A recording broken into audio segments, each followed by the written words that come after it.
Hey everybody, welcome to Rockin Robbie Live. I'm Rockin Robbie Billups, and before we get into it, I got to give a big shout out to CMA Thunder. Yes, we are starting relatively on time, right? A wizard never arrives late. He always arrives precisely when he intends to. Anyway, the Huntsville Comic and Pop Culture Expo is coming up this year, April 18th and 19th in glorious Huntsville, Alabama, the Rocket City. And we just had an exciting announcement today. Jim Starlin's going to be here. That's right, the creator of Thanos, writer of the Infinity Gauntlet. Jim Starlin's going to be here. I'm super excited for that. Lots of other exciting guests like Chris Claremont, Mark Wade, Leon Kangas will be there with PCP. PCP, speaking of us, we'll actually have a panel, hopefully, as we usually do. It's always a lot of fun. At the Huntsville Comic and Pop Culture Expo, come meet the excitable PCP crew. And yeah, that includes Brooks with a little bit of not so long hair. Tonight we got some excitement lined up for you on the live stream. We'll be starting here in just a second.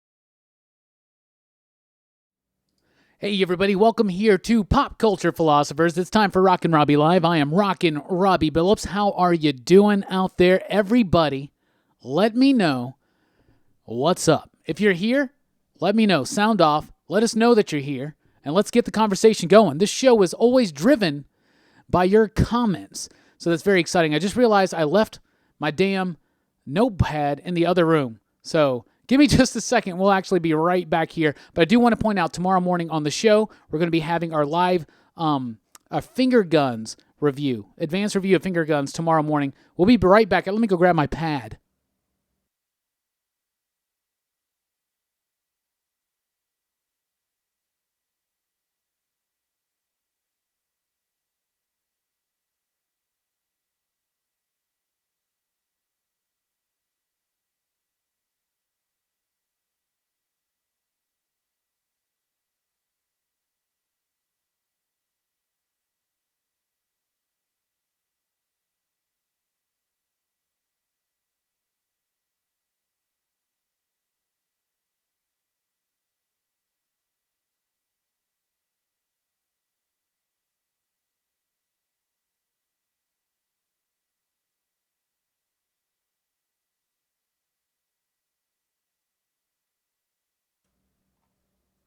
All right, everybody, got the trusty notepad right here. Don't leave home without it.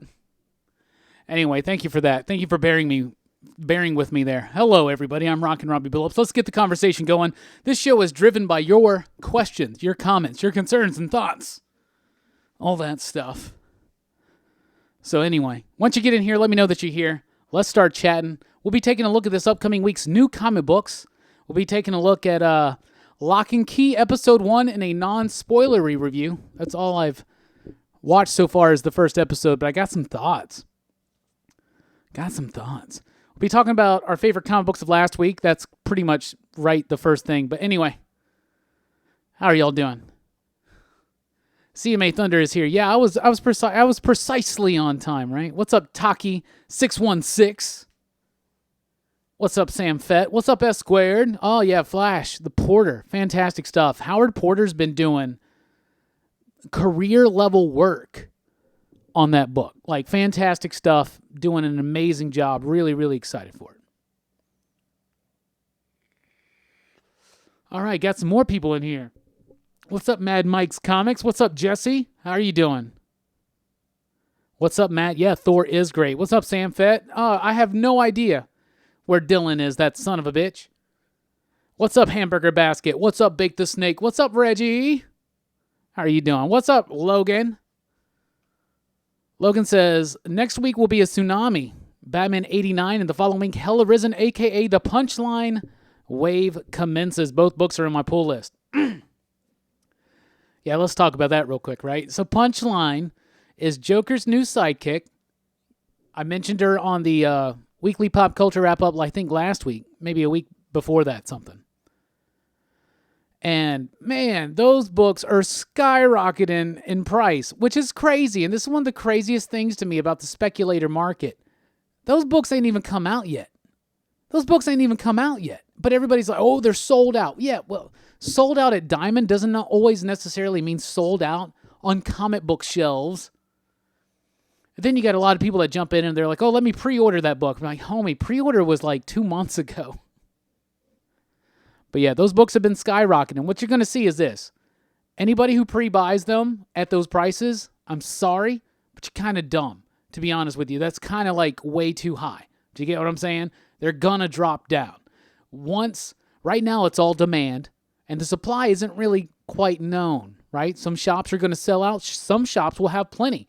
Now, because of this hype, some of those shops are going to hold back those titles and sell them for a premium price online.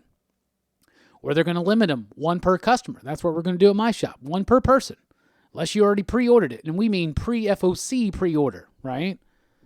Those books are gone ridiculous in price. I have no idea. Like, this is the thing. First appearances need time to actually justify a high price. You got to have word of mouth. You got to have that character actually become something. We don't know anything about Punchline yet. She may be a terrible character. She may be a character that James Tynion came up with to like kill off by the end of his run or something like that. We have no idea. So it's really insane. I'm going to tell you this. If a book ever starts like skyrocketing like that release, don't buy into that. Don't buy into that at all. If you got it pre-ordered, if it's on your pull list, by all means. And even sell it if you need to like make some money and fuel your habit, right? But like, oh my goodness, who's paying that much money for that book right now? The book's not even out yet. Are you serious? Oh, that's crazy. It's crazy. That's one thing I don't like about the speculator market is like, y'all need to calm down. This book is not even out yet. Who even knows the Punchline is going to be a viable character for years to come? Now, obviously, you've been telling DC with all this hype that it is. So now, like, even if their plans were not that, maybe they'll change them now, right? But come on. Come on. What do y'all think? Is that not silly? Is that not ridiculous? Anyway. And both books are on my pull as well. Anyway. What's up, C3? How are you doing?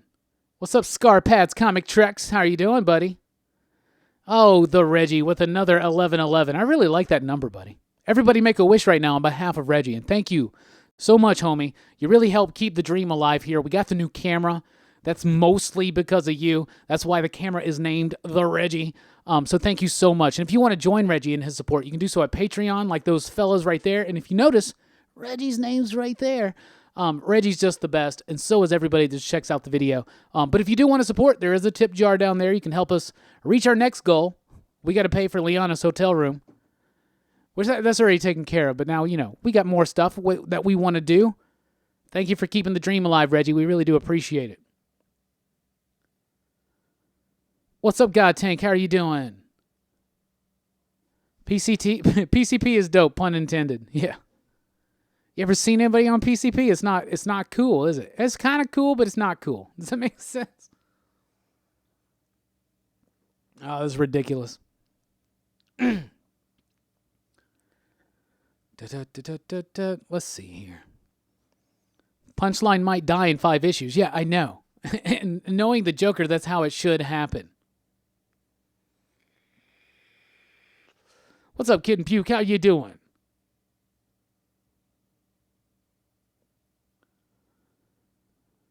Joe says Green Lantern #1. I think Joe's already mentioning his favorite comic book of last week. So let's go ahead and get that conversation going. What's your favorite comic book of last week? And while you guys are chatting about that, I want to mention that you can join the PCP Army. That's the official Pop Culture Philosophers Facebook group.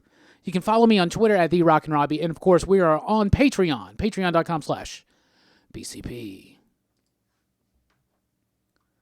Sam says, that's why I have a box at my LCS. Hell yeah. My shop's probably going to put 2 on the shelf at like $15.99 or something. Yeah. Well, it's a hard game to play as a retailer. So you got all these people that are coming in just because they want to like buy your book, buy the book that you may, whatever. Buy the book to sell it at a higher price, right? And then some people are going to come in because they legitimately have just heard about this character and they're very interested. And you're not going to have copies for that. So my shop, what we'll do is we'll do a limit 1 per person. 1 per person. Because we know what's going on. People that come in there and like, oh, I want 10 copies of that. Yeah, no, you don't. No, you don't. You want to sell 10 copies of that, homie. And that's fine. You want to sell comics, that's cool. Get a tax ID, get a diamond account. You can sell comics as much as you want. But you have to be a part of that speculation on the retail side. Meaning you have to decide how much to order of something. Right? It's ridiculous. What if Punchline's the lamest character ever? Nobody's going to care, right? You know, the first appearance of Deadpool and the first appearance of Harley in a comic book, those took years to get up to where they were. First appearance of Wolverine took years to get there. You got to let that character have momentum. You got to let it build up a following. This pre-release speculation driving prices up, it's ridiculous. It's ridiculous. We know those prices are going to drop right back down. And if the character has staying power, then yeah, there you go. But, I mean, you ain't going to put nobody's kids through college buying up 20 copies of the new issue of Batman.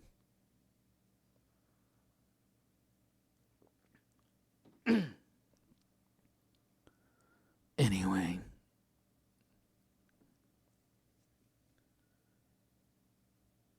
Yeah, like Star from Captain Marvel. That's an excellent example. That book was going for like $20, $30 the week it came out. Is it cover price again now? Is it less maybe? Who cares?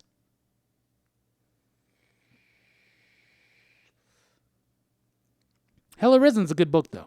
I like it. It's the bridge between Scott Snyder's Justice League and Death Metal, which we now have the official word on Death Metal. And I just want to point out, not trying to toot any horns or nothing, but we've been mentioning death metal for a while now. It's only because I read Bleeding Cool.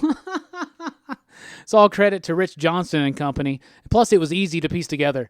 Scott Snyder even said, like this Wednesday, we're revealing the least kept secret in the comic book industry right now. Everybody knew about that.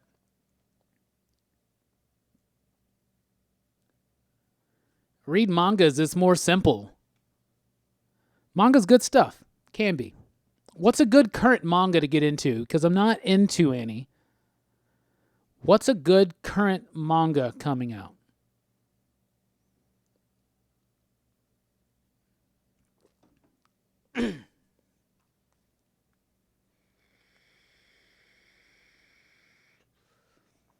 My LCS will charge triple cover for the variant on release day, but he does that for most books. Now, we'll charge more for incentives because incentives have a high inflated value already. But like with the Batman thing, we're going to do like 1 per person, but it'll be cover price. It will be cover price. We're not going to up the... In fact, we usually do it so you want 20 copies, we'll sell you 1 a cover, and then the rest is going to be what the last ones have sold for on eBay because... You know what's up, man. You know what's up. What's up, Jay? How do you feel about The Plunge? Joe Hill's new book coming out. Well, the way I feel about it right now is I'm excited. I've been pretty much digging everything Hill House Comics is doing. I'm a big Joe Hill fan. So, yeah, let's check it out. I'm excited. Plus, Stuart Amonin on the artwork. Sold. Beyond sold. I need a check, actually. I may already have an early look at that unlocked. Let me check on that.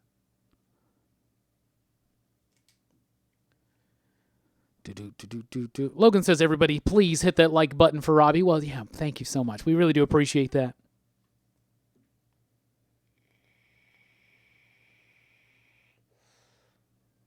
Brian, what are you talking about? The super strength is cool. The tearing all their clothes off, not so much. What are we talking about? What did I mention that? What are we talking about there? What? Bruce says, bunch of suckers overpaying for a book. You know, it happens, though. We're all suckers at some point, right? Maybe we all overpay for comics. All right, we got some answers here. What's your favorite book of last week? Mine was Alienated. It was really close between Alienated or Undone by Blood.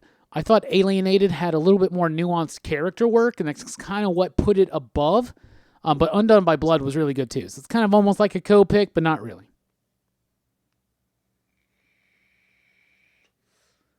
Brian says Alienated, but also like Tartarus. Oh, man.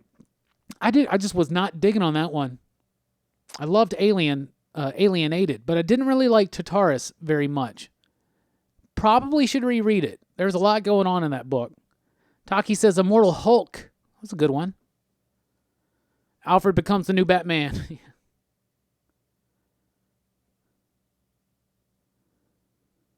All right. Man, I'm way behind y'all. Yeah, you're right. Thor was dope also. Yeah, it was good. Brian says was digging on Pennyworth. Yeah, that was great. Previews and DC Promotion brings it on by choice with their descriptions announcing a first appearance in the description. No, I don't think so. I think no, not at all. Let's be honest. Almost every comic book can be somebody's first appearance, right? And maybe they are leaning into the speculator market by saying like the brand new appearance, because they did make a media hoopla out of it, right? You know, they didn't have to do that. So you are right to a certain point. But it's also on us to be informed and to be like, and here's the thing, is like they said that somebody somewhere picked up on it, and maybe they made an Instagram post or maybe they made a YouTube video and everybody got riled up on this punchline thing. Meanwhile, Batman's one of the most printed comic books out there right now. So, whatever.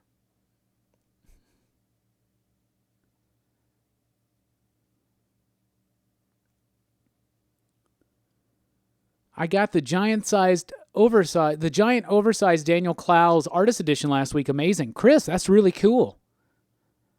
I've never read too much of his work, but I did read Ghost World. I was all for Ghost World right before that movie came out. I still think it's a great movie and a great book. I even had the screenplay, like early 2000s. I was like sold on that, you know.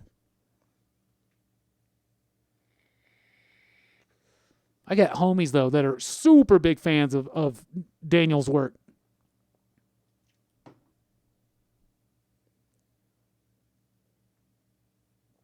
Logan says X-Men and X-Force was his favorite comic books last week. Sam says Flash, Green Lantern, and Thor are amazing. CMA Thunder says X-Men was great. Yeah, it was. Of course, Venom, C3 Comics says, but I really appreciate you turning me on to X-Force. Well, I'm glad you're liking it. I think X-Force is one of the most essential X books out there. It's not just X-Men. I think X-Force is super essential. But now we're getting into a little bit more focus in on, like, Domino, and we're getting more Forge type shit, and that's really cool. Oh, damn, Hamburger Basket, that sucks. My LCS sold through Thor number 3 in the same week. Went in on Friday, no Thor number 3. Man, that sucks. Got to put it on your pull list. Thor should have been the one they heavily ordered anyway. That being said, we heavily ordered on Thor, and it sold out for us too. So, Cates is a comic book seller right now, for sure. He's a pusher. Jay says, Venom was phenomenal. Really liking what Donny Cates is doing with Dylan. I agree. 20 issues of 181 ain't paying for college. You right about that, homie.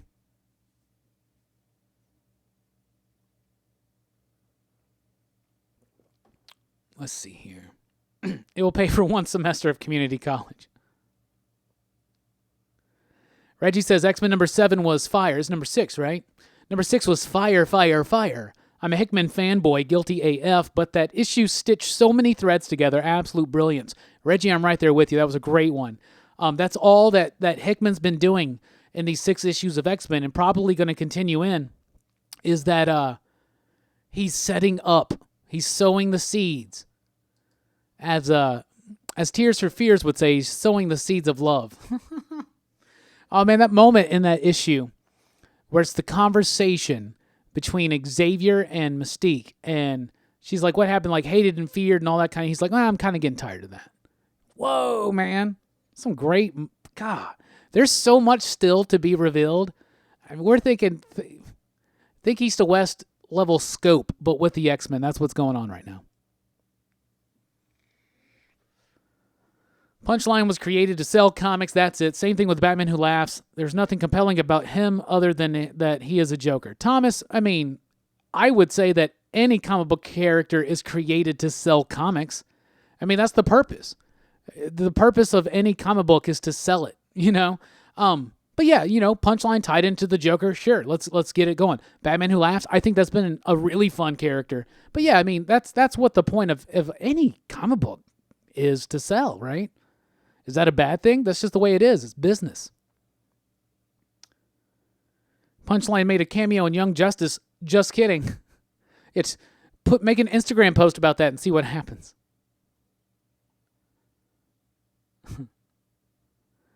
But yeah, Punchline, of course, is created to sell comics. You know, and yeah, they, you know, like Scarpad said, they definitely put out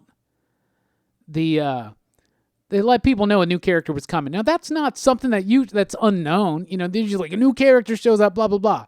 But it's just sometimes the community kind of gets wrapped up in it. You know, like somebody mentioned Star.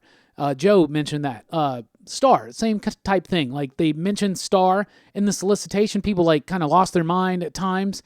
Wanted to get up this first appearance of Star. Yeah. Marvel realized that. They got the Star miniseries going on right now. So, I don't know. I'm excited. What I don't like about Punchline is that I read an article where they were talking about like Joker's new girlfriend. Well, I'm not the biggest idea on the fact that Joker needs a new girlfriend, or that Joker needs any girlfriend, or that Joker even viewed Harley Quinn ever as his girlfriend. Like I'm not into that. I think that the Joker is pretty much in love with himself, his ideas, and Batman at times in a weird, twisted way. I don't think Joker gives an F about Harley Quinn or Punchline or anything like that. But, you know, new sidekick, new henchman, yeah, that's fine. That's cool. We'll see what happens. I swear, if I was writing it, she would die. She would be dying. Like, you can't be the Joker's henchman and not die unless you're Harley Quinn, right? But even Bob the Goon died. Even Bob the Goon died. And Bob the Goon did whatever he could for the Joker in the Batman 89 movie. And he deserved better. But that's just the essence of the Joker. I had the first Secret Wars appearance of Spider-Man's black alien costume, but lost it in a fire with the first appearance of Cable and Deadpool and New Mutants. Oh man, Joe, that sucks. I hate to hear that. Hey, what's up, Brett? How are you doing? It's kind of a Doom theme. As you can see, got the Doom glass. Got the Doom Secret Wars figure, the Marvel Superheroes Toy Biz figure, the new Marvel Legend Hasbro figure, and a copy of Doom 2099 #1. Rare. Also, the famous covers right there. It was kind of like the revival of Amigo type thing in the early 2000s or whatever.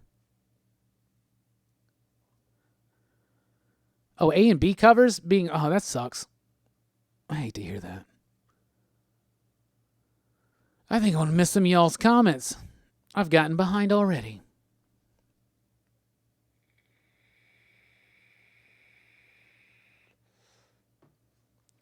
Reggie says, for good manga, read Dead Dead Demons?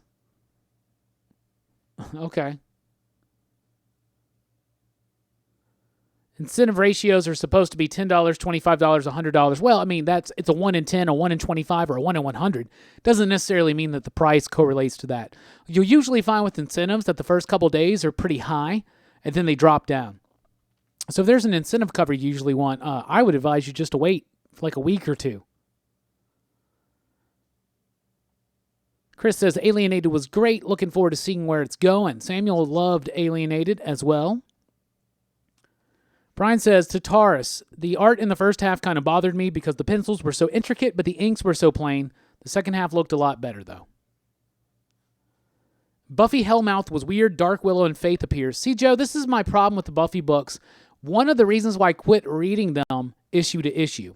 I do plan on getting the trades and reading it that way. In fact, I usually buy every Buffy, omnibus or hardcover or whatever. I'm a big Buffy fan. So I'm definitely going to read it. But I really thought that they were going too much too soon in the Buffy books and in the Angel books. I get that you have the benefit of knowing where the story's going, but it's really in your first couple arcs, you're bringing in Dark Willow, you're bringing in Faith, you're bringing in Kendra already? It doesn't, really? Let that shit be paced out. Give us some time. Surely Boom is going to do more than 12 issues of Buffy. So just give us a season 1. Give us a season 2. Do your own take on it and thread those things in there. But man, it just seems like too much too soon. Bruce says, reading the Locke Key trades pretty good so far. Only watched the pilot episode of the Netflix show and disappointed. Not as dark. Seems to be they're trying to get more teen angst in the show. Well, Bruce will be talking about that one in a little bit. Joe says, the new issue of Batman, man, that was crazy. Which one? The latest issue of a Batman book we had, are you talking about Batman's Grave from last week, or are you talking about the latest issue of Batman by Tynion? I am just annoyed because I might not be able to get the next issue of Batman and would have just waited for the trade instead of buying the first 3 issues of the arc if I knew this. Well, Matt, I feel you there. I do. Holler at a shop, see if you can get a copy. But yeah, the problem with the speculation is that, and I think I don't know this for a fact or anything, okay? But it seems almost as if the speculation hits that online market and places like Midtown claim sellout. And I'm like, how is Midtown sold out, but my shop's not? Now, obviously, Midtown has a wider base, customer base, because they're kind of international, right? Because they're online. But I don't know. I think you'll still be able to find it in local comic shops the day it releases. Now, it depends on the policy. Some of those shops may inflate the price. If they're a great shop, they wouldn't. Maybe they'll do a limit. I think that's fine. One of the reasons why we do limits, for instance, is we're not greedy. We don't mind selling every single issue for a cover price. We just want to sell every single issue to individuals. We want more people to buy the book and possibly come back and buy the next ones. Does that make sense? We want everybody to have the opportunity to get it.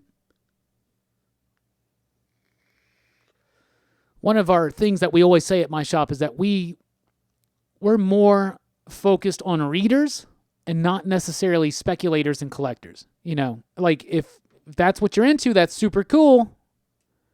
But we want more people to read the books, more people reading comics and being engaged with them. That brings you a better industry. You know what I'm saying? And when a book's hyped like this, it may be nice for Marvel and DC to sell so many copies, right? And it may be nice for a comic shop to sell out, or even to sell out at an inflated price. But what really helps the industry is if just a couple new people read it because they heard some speculation on it, they heard some excitement, they come in, they pick it up, and they continue to read the next 12 to 20 issues, and they become hooked. And they're buying Batman comics for the next 20 years of their lives.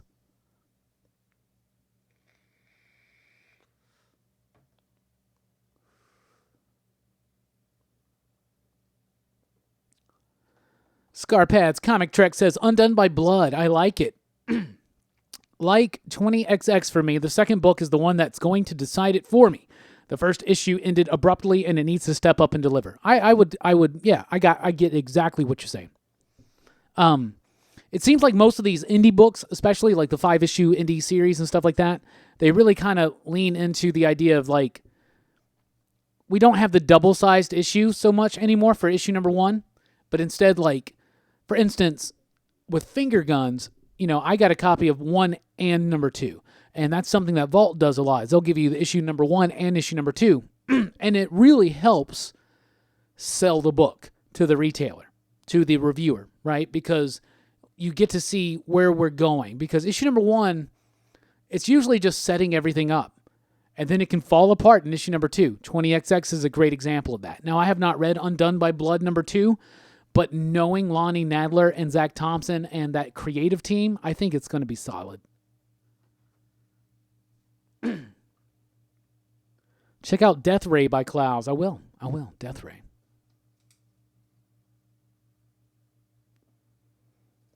Batman has been needing a boost anyway. Yeah. You had the boost. Yeah, you had a slight boost there with Alfred dying. Then you had the slight boost there when Tynion came in, and this is going to give it another boost. I don't know the hard numbers. I think X-Men may be outselling Batman right now. But Batman is usually one of the top ones. But I know that over the last year, the Batman numbers have been very inconsistent. Robbie, have you ever read Fear Agent by Rick Remender? Just finished the first trade, and it was great sci-fi action, and it's hilarious. No, I've never read Fear Agent. I was actually talking about the other day at the shop with Mike, the voice Matthews. But no, I've never read that one. Always intended to.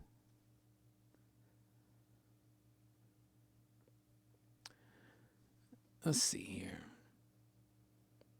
The Ghost World stories were in the floppy series called 8 Ball. Yes, they were, Chris. I had the graphic novel collection, and then I had there was a collection of the screenplay that had a lot of original Daniel Clowes artwork. I don't think I have them anymore, but I used to.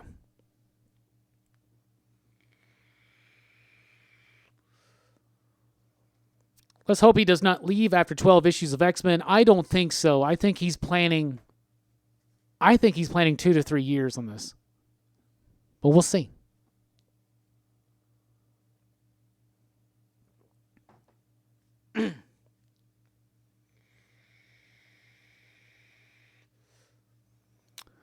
I have had so many negative experiences at my local comic shops, like establishing a pool to only have books like Black Stars Above and the plot being sold off before I can get to the LCS. Oh, that sucks. They don't cater to readers, so that's cool that you said that, Robbie. We care about the stories. Yeah, I mean, especially with something like Black Stars Above or the plot or a lot of other vault, like that's people that are into stories, that's people that are into craft. So you really gotta, that sucks. That really sucks. That being said, if you missed out on the plot number 1, the trade is coming out soon, but this week there is a reprint of the first issue all in black and white. They did something similar with These Savage Shores number 1, and it was really something else to see it in black and white. The coloring in the plot by Jordan Boyd, is amazing, but Joshua Hickson's artwork is fantastic as well. But yeah, that really sucks. I don't have any copies of the plot number 1, but if you still need a Black Stars Above, I think we still have all those.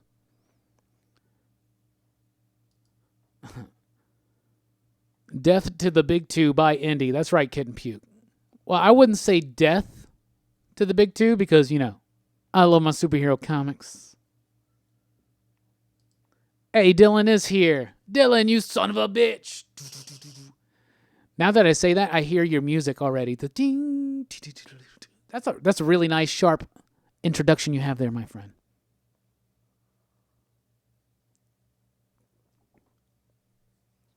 Yeah, Dylan, that's what we've been talking about. That Batman 89 hype is crazy. I remember the original Batman 89 hype. Everybody had a Batman shirt in 1989. See what I did there? Y'all see? Y'all get that? Yeah.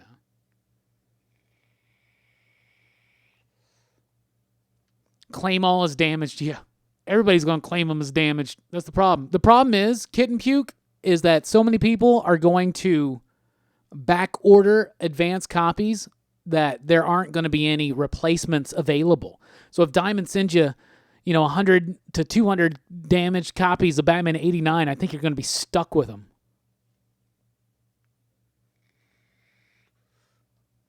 But that's how you really tell, especially as a retailer, who the collectors and speculators versus the readers are, because we'll be like, oh man, we were all of our copies were damaged, and then people will be like, I don't care. Can I get it? I just want to read it. I'm kind of like that. I really am. I don't care. Is it damaged? That's fine. In fact, when I buy my old school Fantastic Four books, I'm like, is it damaged? I hope so. Speaking of which, later on in Show and Tell, I'm showing off my Fantastic Four number 52 tonight. First appearance of Black Panther. I did a lot of reorganizing in the studio. If you watch the weekly pop culture wrap-up, you notice that I've unearthed a whole lost corner of the studio, so that's been really, really fun. I got some shelves coming in for my comic books. I'm going to get them in order and so I can actually be able to show them off and stuff like that, show off more of my collection. But as I was doing that, I found my early Fantastic Four box. And so I was like, hell yeah, I've been looking for this box. But I decided today to pull out the first appearance of Black Panther. Everybody's already seen my first appearance of Doctor Doom. And I think that's more impressive. But my first appearance of Black Panther is pretty dope too. Antarctic Press came out with a character comic called Punchline, so can DC make a character called Punchline as well? Yeah, I believe so. I believe they can name a character that. I don't know if they can do a comic book called Punchline. That's kind of up in the air.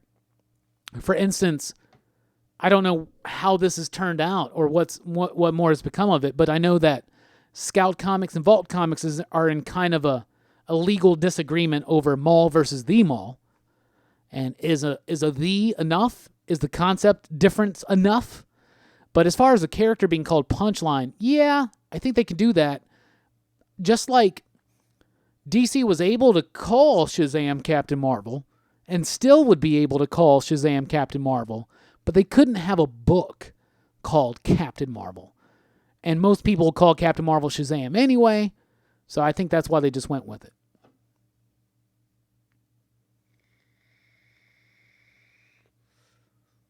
But the biggest thing about that, as Kid and Puke pointed out, big two. So if it comes down to it, DC's going to have no problems contesting this creatorship of this character versus the Antarctic Press one. Because it's a big two.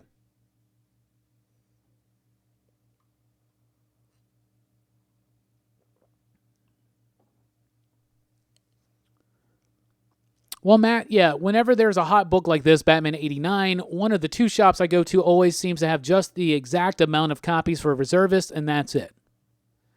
Maybe they don't order enough, or it really kind of seems like they're holding them back to sell them at a higher price, maybe on eBay or something. It's something people do. You know, if shop wants to do that, I guess that's their prerogative to do that. I don't think that's taking care of your customer, but there you go. When is Finger Guns #1 coming out? It comes out February 26th. But tomorrow morning, you'll be getting my advanced review of Finger Guns #1. I've read #1 and #2. And I really, really like the book. So I'll explain why I like it so much tomorrow morning here on the channel. Plus, Dylan did an interview with Justin like a month ago. Justin Richards, the writer. So check that out on Dylan's Comics channel.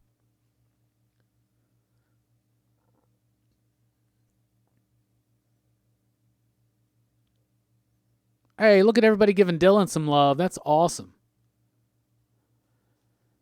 Oh, just like Reggie says, stuff like Scout Comics and even Vault, you got to pre-order. You got to pre-order that. Independent comic books live and die on the pre-order. They really, really do. A lot of shops won't take a chance on a book like that because you have no idea how many you're going to sell. I mean, I've been burned by it. You know, I'm a big supporter of independent comics at my shop. And so there have been books where I've really been like, we need to heavily order this one because it's going to be awesome. And then we don't sell as many as we wanted to. It happens. It sucks. But for the most part, most people I seem to find really like a good comic book. Who would have thought that? Just make a good comic book and people will respond to it well, right? I agree with you, Sam Fett, though. I think Dylan's done an amazing job with his channel. I'm looking forward to getting back on a stream with him. It's been a busy couple weeks. I got sick. We're bringing back the podcast. I've been rearranging the studio, but I want to do something else with Dylan soon, so I hope he's down. I hope he's still down for that. Let me know if you are, brother. I'm sure you are.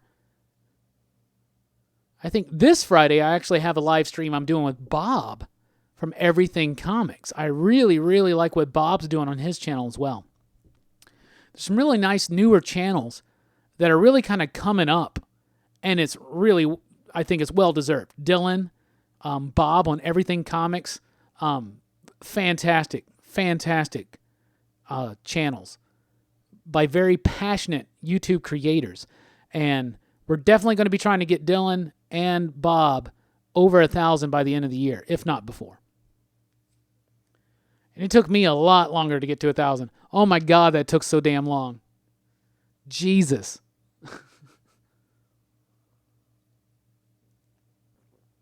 Oh, man. What do you think about the cutoff for orders on the new Batman and the lack of info about the book, artificial hype? Yeah, I think there's a lot of artificial hype there. Really do. But I don't know. Did they do something different about the cutoff order? Because I don't know about that. I didn't know anything about that. Now I know the FOC's already passed on that one. Did they extend cutoff, or did they do something weird about that? Because I don't know exactly what we're talking about there.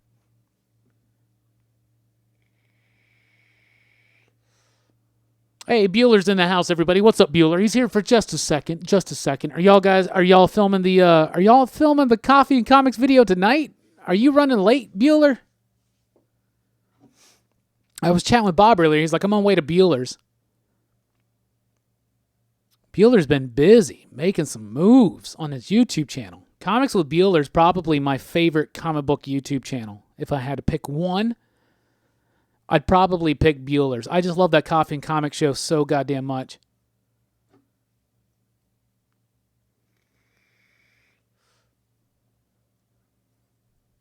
How about that death metal? Marco, I'm so excited for the death metal, man. I'm so excited. What's really funny is if you go back and look at the weekly comic book reviews when Metal number 1 and 2 came out, I gave number 1 and 2 really kind of poor reviews. It's like, this comic book's stupid. Baby Darkseid. It's ridiculous. This doesn't make any sense to me. And then it was like in between issue 2 and 3, I was like, this dude's just rocking out. He's just making like a metal. He's just making something not meaningless, but like ridiculous. And then I reread 1 and 2, and I was like, okay, I get it. And then from number 3 on, I was just like, this metal's awesome, bros.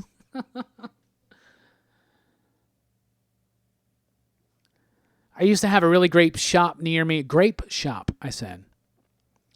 I used to have a really great shop near me years ago, but it closed. Really missed that place. Now I got to go to 2 LCSs to see if I can even come close to what I had before. Well, Matt, that sucks. Good luck in your journey.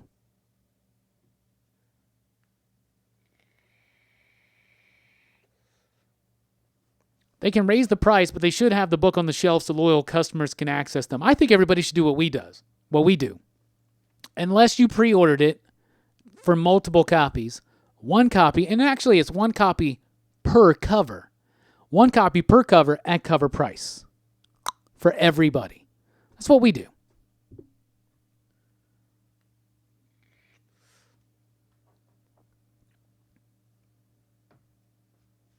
I filmed it a bit ago. Heck yeah, man.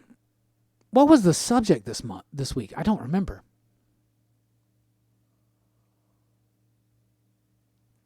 Man, I love that show so much, though. Comics with Bueller, the show that he does with Bob every Monday morning, Comics and Coffee, Coffee and Comics, whatever it is.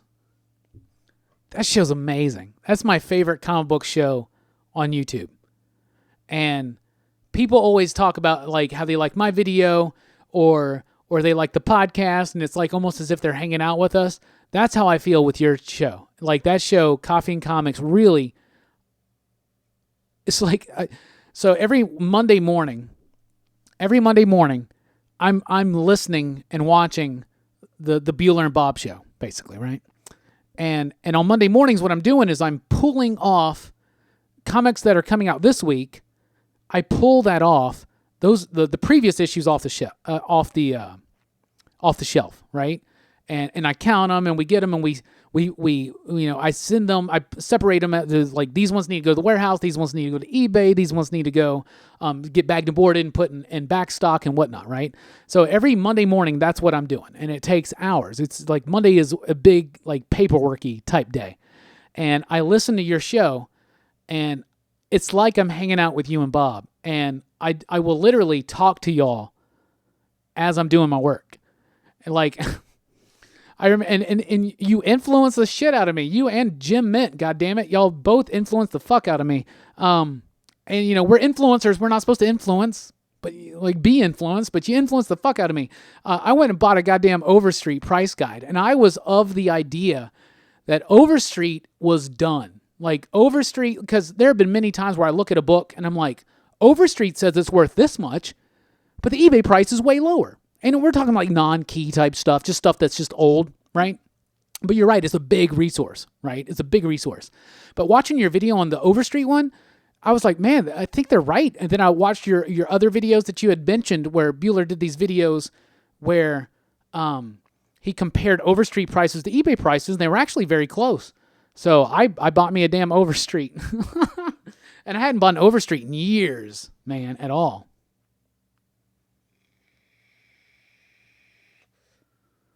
Oh, Bruce, I get you. You and Bueller should do a live group review show together if Jim Mint's not going to continue it.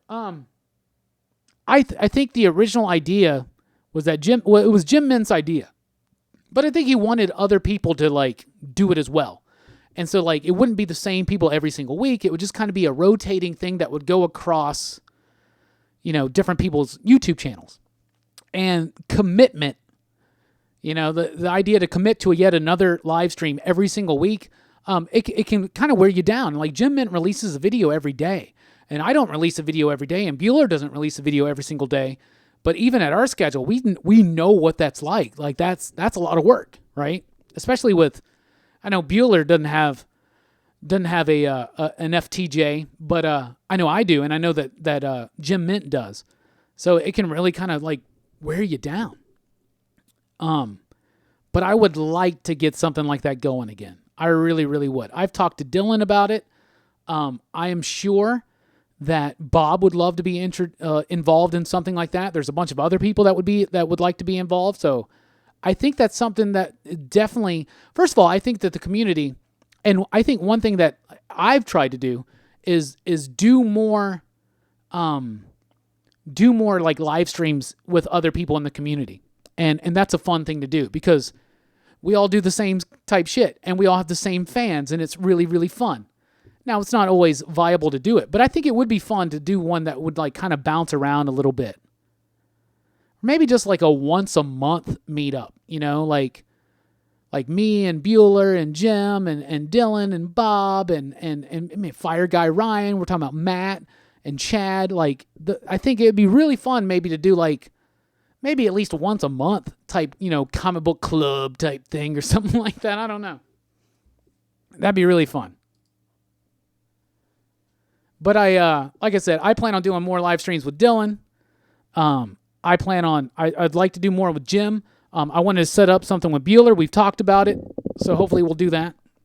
And like I said, I'm doing a show with Bob this Friday, is the idea. But now that the podcast is coming back, I have fallen so far behind on advanced reviews. I'm behind on my editing of CR, which is Comics Revisited. So I got one more episode in the box and then two more that I got to finalize the edits, and we're filming the final episode of Season 2 next week. Oh my God. We were not ready to do Comics Revisited Season 2, by the way, y'all. We were not ready whatsoever. I was like, you know what? Let's just start it and we'll release it whenever. And the first episode we did was well, it was Marvel's, right? It wasn't Maximum Carnage, but we had a Maximum Carnage one. And I was like, oh man, Absolute Carnage is coming out, so maybe we should release it for there. Oh man. We plan on a whole different thing for Season 3. Basically, Season 3 is starting now. Brooks has already read his book that's going to be in the first episode.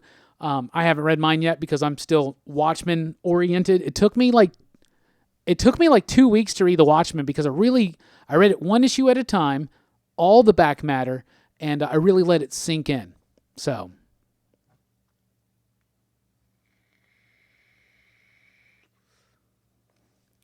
but man, we were not ready for Comics Revisited Season 2.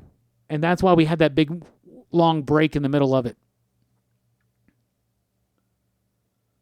Let's see here. Brian says, what happened to the Wizard's price guys? Well, Wizard went under because Wizard was a very shady company at the end of Wizards. It really, really was. Wizard used to be the shit. All I wanted to do when I was in middle school and high school was be a writer on Wizard. I didn't even care if I ever wrote a comic book. I didn't care about anything. I just wanted to write for Wizard. Well, that never happened. However, I get to do this, which to me is kind of better than writing for Wizard, right? So I don't know what they got paid, or anything. I don't make money on this channel. This channel kind of supports itself because of y'all, and that's really, really cool. But I feel like I got a little bit of influence out there in the comic book industry. I know a lot of y'all here on the YouTube community. I know a lot of people now in the industry as far as writers and artists and other creators. And I feel like if I was ever going to be a part of the industry, I sure the fuck am now. So this is actually a dream come true. And I used to even, you would look at Wizard, and at the end of each magazine, and I loved Wizard, man. And at the end of each one, they would have like one of the staff members, and it would show their desk, and they'd have all these cool toys and this and that. I was like, that's what I want. I want an office. I want a studio. Like, damn, I got it. How fucking awesome. But yeah, they just went under. And plus the Wizard price guide was not irrelevant. Well, it was relevant, but it wasn't an accurate price guide at the time that it was coming out, right? I used to have a shop. We were talking about bad comic shops, right? And by the way, Bueller said that his episode tomorrow is about what makes a good comic shop. Well, here's something that doesn't and didn't back in the 90s. So we went to this one shop. I won't name it out, but it starts with a J and it rhymes with Dennings. I'm sure you can piece it together. It was like my first comic shop. It was huge. I walked in. The shop that I work at now is actually bigger, but like walking in that shop as like a 10-year-old in 1991, and it's just huge, and you get all this stuff, right? And it was amazing. It was just such amazing. And they never had a price on their back issues. Never. And I was a back issue hog. I would be buying up old issues of Fantastic Four and Spider-Man and Iron Man and X-Men and Batman and Superman and all this shit, right? And so then you would grab up all these issues and you take them up there, and he would pull out a Wizard, and he wouldn't even pull out the most recent Wizard. I think they had a damn Wizard mark where this is going to be higher, whatever. But I'm not trying to accuse them of anything. But I'll tell you this, at that shop, the guy who ran that shop for the majority of his existence, it's no longer around. That dude was straight up the Simpsons comic book guy. Like, to a fucking T, yo. To a T. To a T. Yeah. And you're 10 years old. You come up with a stack of 20 Avengers books. And, and they're looking up Wizard price guides. And Wizard prices were always inflated. They were always inflated back in the day. They were not near as good as something like Overstreet. And now today, even with Overstreet, and even though I've come back around on Overstreet because of what Bueller and Bob were talking about, if you want to know the actual price of something, the actual price of something is going to be whatever some sucker's going to pay for it, right? And I mean sucker in the best way possible. We're all suckers. We all pay too much for comics. What was I even saying now? I got distracted because I see that Bob is here from Everything Comics, everybody. Hell yeah. Two of my new favorite up-and-coming YouTube channels, Everything Comics and Dylan's Comics, are here. So Dylan, Bob, hello. Bob had been telling everybody that we're doing a show this Friday night, and I think everybody's excited. I'm excited about it. I know we were talking about some topics for discussion. I really want to talk about Daredevil. I think Daredevil is one of the most amazing and consistent Marvel books throughout Marvel's history, and I would love to have a nice discussion about Daredevil and our favorite runs with you. That'd be amazing. And I also know that we're both very much Doctor Doom fans, and I'm a huge Doctor Doom fan, if you didn't know already. And that's why I'm not liking the new Doom book. But as I said, not by the end of the year, screw that, by the mid of the year, I want to see Everything Comics and Dylan's Comics at 1,000 subscribers, and they're getting there. So everybody share the love.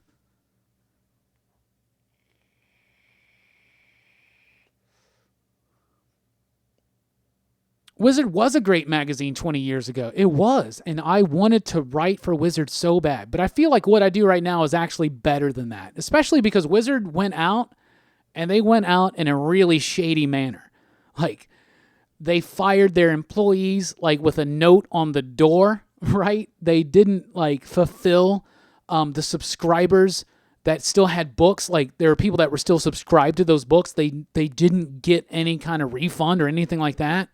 Maybe some people did, but I know in particular one homie of mine who was subscribed to Wizard and Toy Fair, and it didn't happen. Like that subscription, they just went out, man. And then they did Wizard World, and Wizard World is, look into it, it's a bit shady. Just a bit. And so they kind of fell down. But Wizard was the jam, especially 20 years ago, 20, 30 years ago. 30? Yeah, almost 30. When did they start? Like 93? I still got some old Wizards. I still love them. In fact, there's a game that we play at the shop. Whenever we get a collection in that has an old Wizard in it, they'll just look at because Wizard used to do their top 10 comic book writers and artists, and they will just list the titles and the year. They'll be like, this is from 1997. This writer was doing this book, and I'll let them know who it is. And that amazes people for some reason.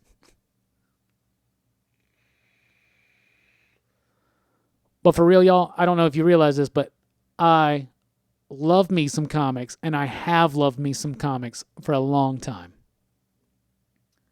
Speaking of comics, it's about time to take a look at what's coming up this week for February 19th, 2020. You know, this is in June, we're hitting our 5th anniversary here at PCP.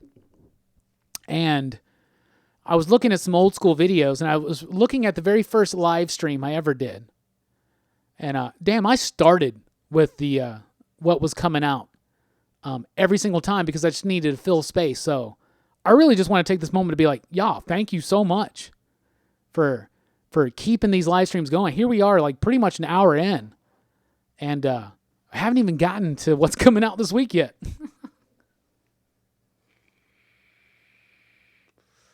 Sam says, totally doable, both awesome channels. Yeah, I agree.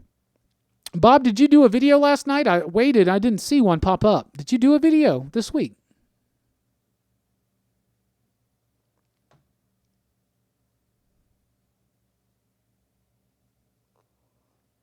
FF and Ghost Rider reboot. Robbie, can you speak about your takes on these books? The Fantastic Four book is pretty decent. It's fine. I'm just glad it exists. The Ghost Rider one's kind of losing me. If I wasn't a huge hardcore Fantastic Four fan, that book probably would have lost me as well. I think the stories go on just a little bit too long. That Thing Hulk story, though, that was only 2 issues, was fantastic. I don't think they need a reboot or anything like that, but they need a better direction. And I'm definitely right along with Bruce. Put Zdarsky on Fantastic Four. Pfft, that makes a great, great case.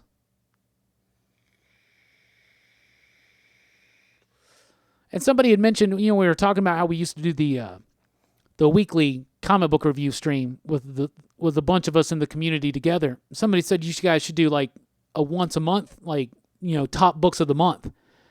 Which I think it was a great idea. And 90MF Comics is here. What's up? YouTube is 90. Everybody, Chad is here. What's up, buddy? Hell yeah. Bob says he'll be doing a live stream tomorrow night showing everybody his latest comic book haul. Hell yeah. God Tank, I am right there with you. Who do we need to get in touch to bring back Smurfberry Crunch? I'm totally down. Anyway, Chad, Bob, everybody, Dylan, everybody that's here. I think that's a great idea. I think, we did that thing with Jim Mint where we did it once a week. Maybe we did it once a month. What were your favorite comic books of the month? Because I do the top 10 video now every week, and I was going to start doing a top 10 of the month, but then I got sick, so I never did the first episode. And it's going to be really hard to keep doing that. Man, I think that'd be a great idea. A rotating crew, whoever's available, whatever night, once a month, we all get together and we list our favorite comic books of the month. That would be amazing. Chad has been adjusting to dad life. That's right. Congratulations, homie.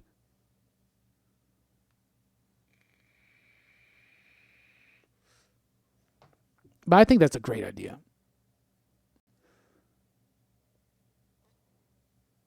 What's up, Banana Jester? Robbie, I can't tell you how many times I've had you playing in the background as I'm building shelves or reorganizing my collection. Wishing you well. Well, we wish you well as well, buddy.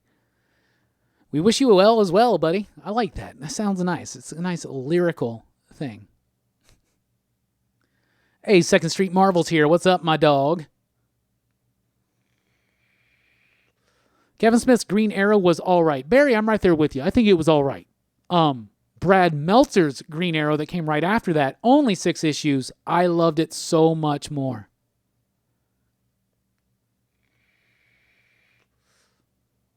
All right, we got Chad, and we got Bob, and we got Dylan down. I think we can do it. Maybe we should do one for the end of this month. It seems like everybody's down for it. Hell yeah. We'll holler at Bueller. We'll holler at Jim. We'll holler at Matt. See what's going on. David Hatch is here, everybody. Y'all are all my favorite people. But David Hatch is one of my favorite people, too. And I see David Hatch every week. He is a customer of mine. And he's not a bustomer. He's an actual customer. Even though I steal his lunch money every week. How you doing, Dave? It's good to see you, buddy. Good to see you. That's a big glass of apple juice. Yeah, it is. I need my vitamin C. Is there vitamin C in apple juice? In apples? Surely.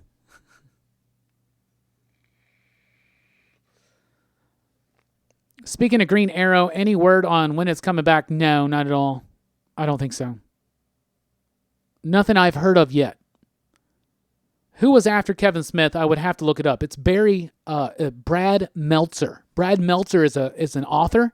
He's got a whole slew of books that are amazing. He did a Justice League run that was really good, actually. And he very brief run, but he did 6 issues of Green Arrow. It's called The Archer's Quest. That stuff's really, really freaking good. And Brad Meltzer did Identity Crisis. Not his best work, in my opinion. And I got a whole bunch of his novels, and I've only read a couple of them. He does a lot of like historical espionage thriller type things that I really like. He had some shows on the History Channel that I really, really liked. So, yeah. I think that's one of my favorite Green Arrow runs.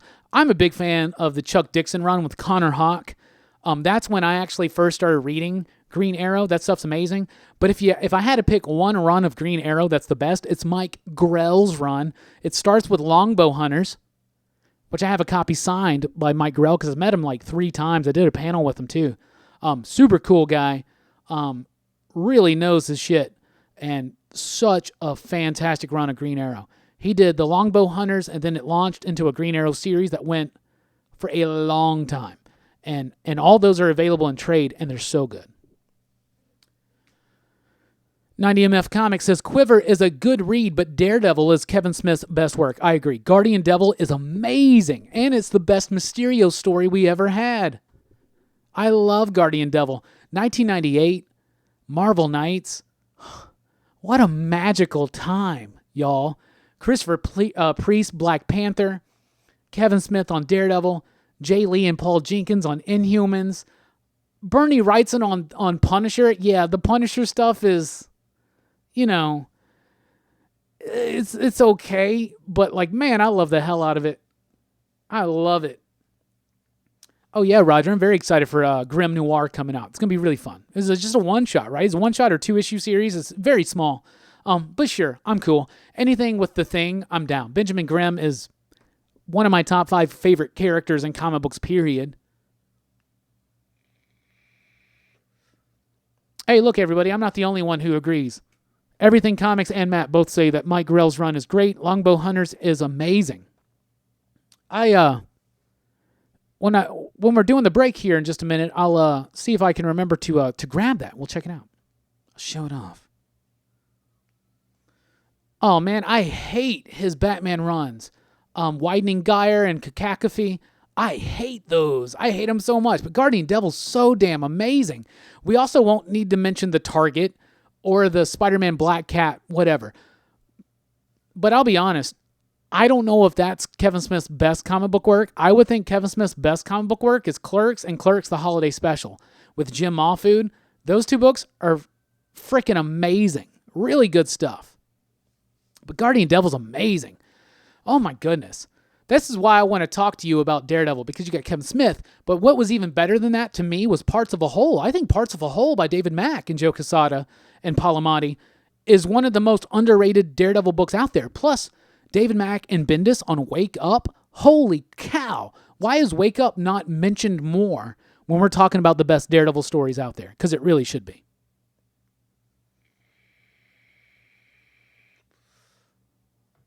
Oh, Comics Misexplained. Welcome, by the way. How you doing, buddy?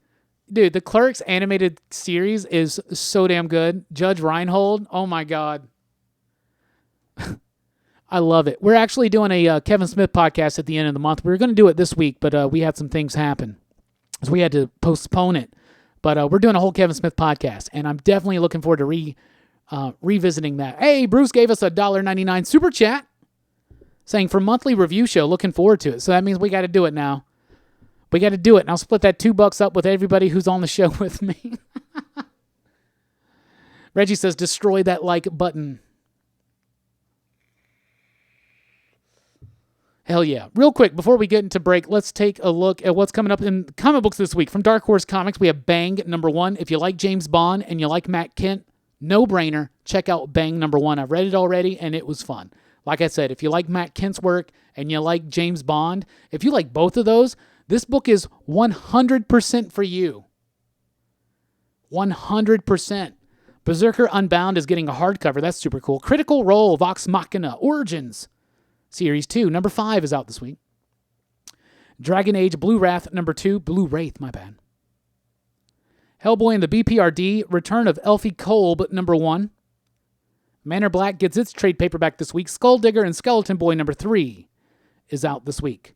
From IDW, oh my God, I forgot to mention the weekly pop culture wrap-up this morning about Sea of Sorrow. Sea of Sorrow is going to be the new book by Rich Douek and Alex Cormack, the same creative team of Road of Bones. They're doing another one at IDW called Sea of Sorrow. That is something I am so freaking looking excited for. From IDW this week, we have Cobra Kai, The Karate Kid Saga Continues, #3. DuckTales, woohoo! Fairies and Scares, #3, out this week. Dungeons and Dragons, A Darkened Wish, #5. Marvel Action Classics Avengers Doctor Strange #1. Star Trek Year 5 #10. TMNT 103. And no, Chad, I haven't started my reread yet. I got stupid busy. Transformers 17, Transformers Galaxies #4. Let's see, what's from Dynamite? Do we got anything? Black Terror #4. Death to the Army of Darkness #1.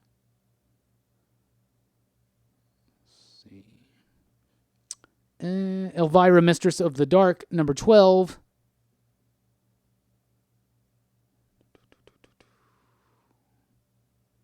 Red Sonja, Age of Chaos, #2. Let's see, what else? Vampirella, #7. Or #8, I don't know. Dynamite has so many damn variants that come out later on. There's a new Vampirella this week. From Boom Studios, we got Firefly #14, Heartbeat #4, Lumberjanes #71, Red Mother #3. I've read it. It's awesome. It's awesome. All right. That seems to be from those ones. From other companies this week, we've got Adventures of Byron from Scout Comics. We got Archie 711 and Archie Meets the B-52s #1. Blade Runner 2019 #6, Bloodshot #0, Canopus #1 from Scout Comics, 7 Days #5, Dr. Tomorrow #1 from Valiant, Edgar Allan Poe's Snifter of Terror Season 2 #5, 5 Years #8, God Killers #1. It's a new one from Aftershock. I got an early look at that, but I haven't read it yet, actually. Goo #8, Going to the Chapel is out in trade paperback this week. Invader Zim 49. Heist or How to Steal a Planet #4 from Vault Comics. Machine Girl #4. Omni #5. Over the Ropes #3. The black and white reprint of Plot #1 is out this week. Savage Bastards #1 is out this week from Mad Cave. Sarah and the Royal Stars returns with issue #6 for the second story arc. Visitor #3 and Wretches #4. Now we'll look at the big 3. Frank Miller did do some great Daredevil. In fact, Frank Miller's pretty much every great Daredevil run kind of builds on Frank Miller's run, I would say. From Image Comics this week, we got American Jesus, New Messiah #3. Bitter Root returns with issue #6. Deadly Class #43. Family Tree #4. Hardcore Reloaded #3. Lucy Claire Redemption #3. Middle West, number 15. Oblivion Song, 24. Old Guard, Force Multiplied, number 3. On the Stump, number 1. Spawn, 305. Undiscovered Country, number 4. Which I wrote a little theme song for Undiscovered Country, so if you guys want to hear it, I'm just gonna do it real quick. Oh, America, the beautiful land of the free. We close ourselves off. How could it be? We shut down our borders from sea to shining sea. It's an undiscovered country. So, if Scott and Charles want to use that, they can have it. I just want credit. Maybe an interview. Let's see. From DC Comics this week, we've got Aquaman 57, Batman 89. I've heard some things about this one.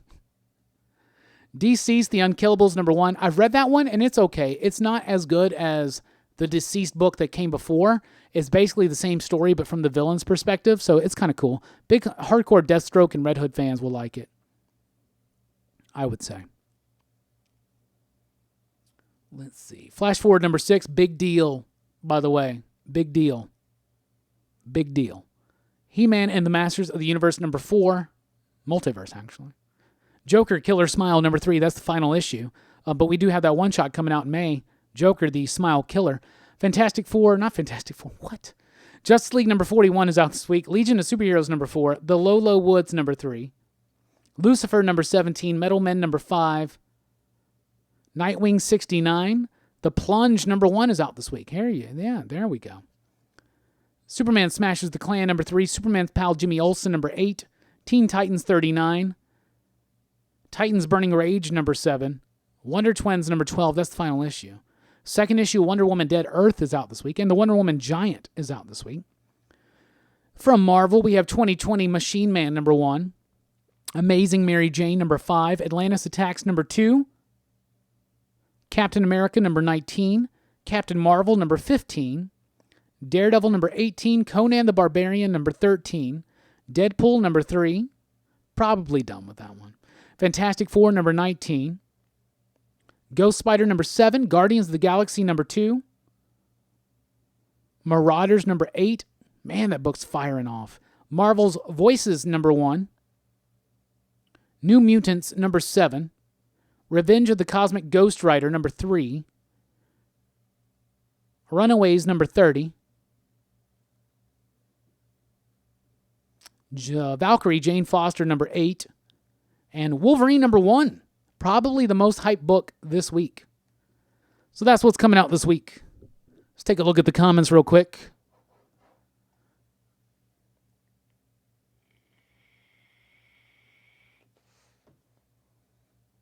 Let's see here. Comics Misexplained says, Canopus is great. Read all 4 issues. Oh man, I need to get in on that one. So what's the thing on the last page of Red Mother number 2? I gotta know. Well, you'll find out a little bit in issue number 3. You won't find out the whole story, but you'll find out a little bit.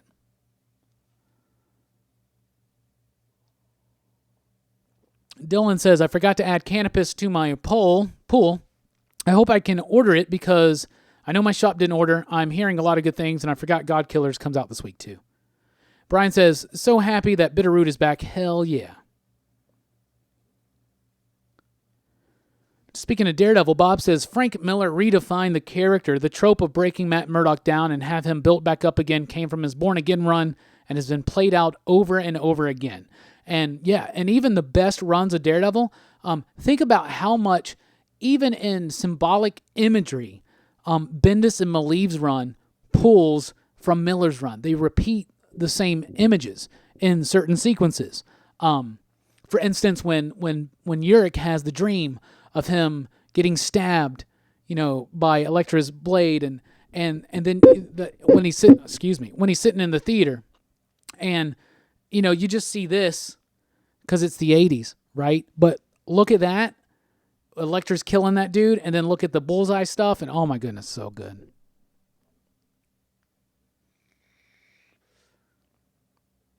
Road of Bones is so good, Robbie. I am still reading it. Thanks for recommending it. Great art and writing, historical horror. Yeah, it's good stuff. If you like that, you'll love Sea of Sorrow. I'm really excited to check it out. Oh yeah, baby, Aquaboy's coming. That's the first appearance we all need to really be concerned about. by the way. Ruthie asked that you don't sing bluegrass anymore. Okay, we'll see. I'll stick with the Funky Bunch type flavor, David.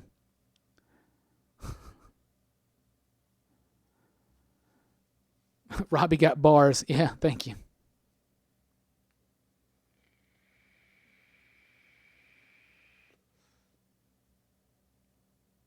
I interviewed the writer, artist, colorist of Canopus on the S&B network. Hell yeah, man.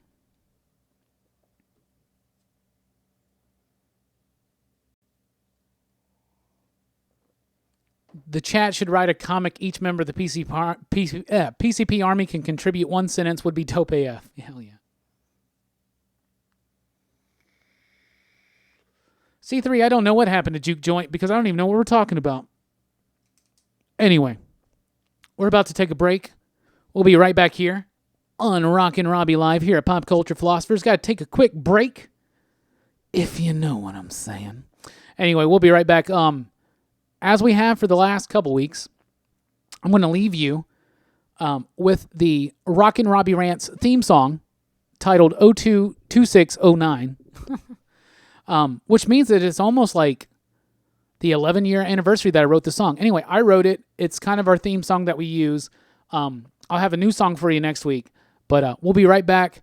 Do not go away, because the most exciting part of the show is coming up. That's Show and Tell and the question of the week and our Locke Key spoiler-free discussion. Anyway, we'll be right back. Holler.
Hey everybody, welcome back here to Pop Culture Philosophers and Rockin Robbie Live. It's time for the second half of the show. How's everybody doing? I hope we didn't lose too many people there during the musical break. That's right, this week's musical guest is me. Anyway, how is everybody doing? Welcome back. We're going to keep it going. We got a thing that we do here every week where we try to get just as many people watching as liking. We have already done that. Now, when I went on break, we had like 50-something people here. Now we got like 41. So we lost a few people. They were like, screw your song, buddy. We're done. That's fine. That's fine. Next week it will be a different song. Trust me. Anyway, welcome back to Rockin Robbie Live. We've already taken a look at this upcoming week's new comic books. You can follow me on Twitter at @TheRockinRobbie. You can join the PCP Army, which is the official Pop Culture Philosophers Facebook group. And you can support us over at patreon.com/PCP, like David, Alex, Adim, Nelson, Brian, Dean, Jason, Brian, Reggie, the Reggie, Robert, Javi, Peter, Dunlaney, TJ, Manmeet, Timo, and David. So thank y'all so much. Daniel, you did not miss the Shades tonight. Tonight's not a Teen Dog Shades night, but that was last week because I went on a rant about Stan Lee and Jack Kirby. By the way, people have asked me to pull that out and put it on its own video, and I'm totally down to do that. But YouTube's not letting me download my own video for some reason, as far as the live stream goes. So if anybody knows how to like pull a video off YouTube so I can clip that out, just let me know. Because I would totally do that, and probably I would those nights where I rant on something in particular on a certain topic, I'll definitely do that. Also, so everybody knows, the Super Chats are always open, so we always appreciate every little bit of help. We got the new camera recently because of y'all's donations, and we really do appreciate it. Y'all help keep us alive. But just liking, sharing, and subscribing is support enough. So in the second half of the show, we're going to be doing a little bit of show and tell. I'll be opening up some Fantastic Four figures from the 90s because I got way too many figures, and I got to open up some of them to save on some room. You know, I originally bought up a bunch of these figures thinking that we were going to be doing PCP toys for years and years and years, but that didn't happen. So it's kind of evolved into what we're doing here. I do have a couple of announcements that we'll get to. I'm going to be showing off my Fantastic Four number 52. That is coming up. So be on the lookout for that. We got the question of the week coming up. But as always, this show is driven by your comments, your questions, your thoughts, your concerns, and any topic you want to bring up. Get the chat going. We got a lot of people still here. C3 God Tank. Daniel, what is up? Like I said, you didn't miss the sunglasses tonight. They were last week.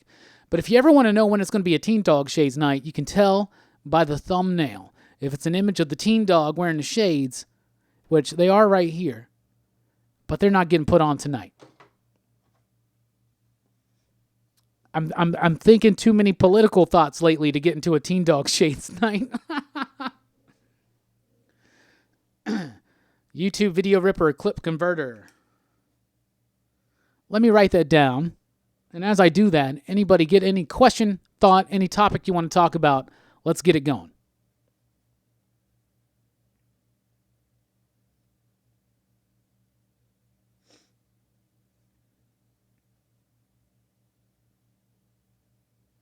Definitely check those out, Brian. Thank you so much, homie. All right.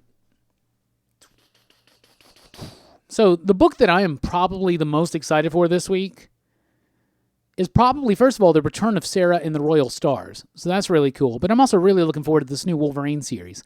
Very excited to see what Ben Percy is going to be doing with that book because I love his X-Force run.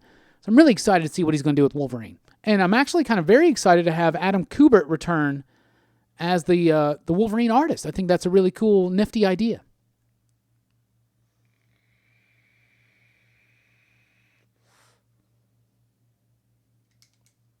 Let's see here. Walmart books. Chris, I think the Walmart books are a fine idea. Anything that gets comic books into people's hands, more people's hands, I should say, especially young people. And I think that's kind of the whole point of the Walmart giants, right? The only initial idea that a lot of people had negative towards it was was that they were exclusive to Walmart, and comic shops wanted to be a part of it too because there was a little bit of a speculation drive on it, especially because Jenny Hicks first appeared in one of those books. And they were hard to find. Like Walmart didn't have too many and they weren't very obvious or anything like that. So it's a cool idea, but it just in the execution doesn't seem like they really quite went for what they were trying to do there. And maybe that's a little bit unfortunate. But I love them. I think they're great. And they have new content in them. It's just a little bit, but then they have old school stuff too. And yeah, I've read pretty much all that stuff. But it's nice to get these books, sit down and read them and revisit some of those. Like when they were first coming out with the Superman ones, or was it the Batman one? I don't know. But it had the Batman Superman, the Jeff Loeb, Ed McGuinness story. And rereading that along with the Walmart one-shots was fantastic. And it really took me back to reading them as they first came out, right? And I thought that was super cool.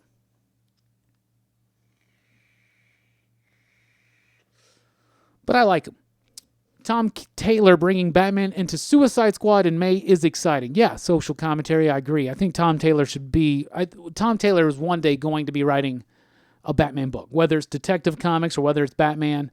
I would not be surprised if he is the writer on the Luke Fox Batman run, but I don't think it's going to be him, but I would not be surprised. But Tom Taylor's going to be doing a Batman book one day, like on a regular basis. Robbie, Locke Key, you only get one key. Which is it? Oh, man. That's a tough one. You know, the head key would be kind of neat. I'll be honest with you. You could do some really cool things with the head key. I'll tell you that. The anywhere key is pretty badass too, though. I'll be honest. Probably one of those two. The head key seems really scary to a lot of people, but I think you could really do a lot of good stuff with that. Like, as far as self-actualization. In fact, that's kind of like what a lot of meditation and you know, stuff like that could lead you to. Sam Fett says Flash Forward 6 must read. Yeah, I have read it. Now, I quit reading the ongoing or the regular title. It's miniseries. But they sent us an early look at issue number 6, and yeah, it's a big deal. Sets up a lot of stuff for the Generation Zero book and all that stuff.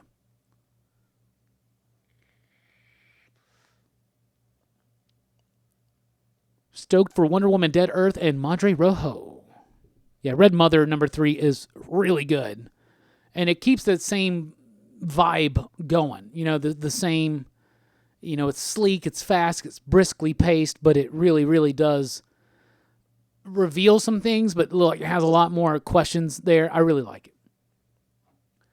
I like how the Walmart books are a few old stories and a new one. Yeah, me too, Brian. I really like that. I just got the complete Tom King and Bendis runs on the Walmart books. Yeah, they were really good, weren't they? Well, I haven't finished the Tom King Superman run, but the Batman run, the Batman universe by Nick Darrington and Brian Michael Bendis was actually really good. So I liked it a lot. Joker Killer Smile number 3. Yeah, that's a big one to look out for this week. That's pretty freaking dope. Yeah, there's another Killer Smile book coming out. It's in May. It's going to be a one-shot called Batman the Smile Killer. But it's also Lemire and Sorrentino. And I'm assuming Jordi Belair, but I don't know that for sure.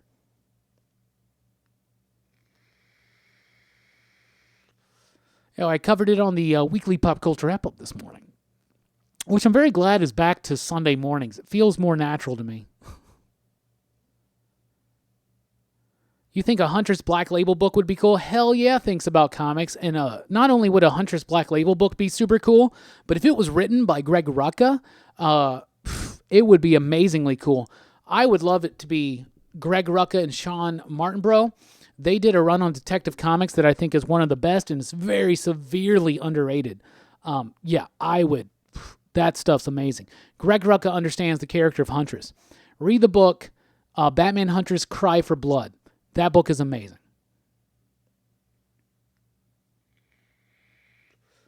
Hey, what's up, Adam? Adam says, just entered, but who's hyped for Wolverine? I'm hyped for Wolverine, my homie. My guy, very excited for Wolverine. Yeah, Coffee Breath, you're right. It's like a one-shot. Is it a prequel or is it a sequel? I don't know. Like Jeff Lemire mentioned it as being a sequel, but that just mean like as another book, right? So it may be a prequel, but it's Lemire and it's Sorrentino and it's called Batman: The Smile Killer.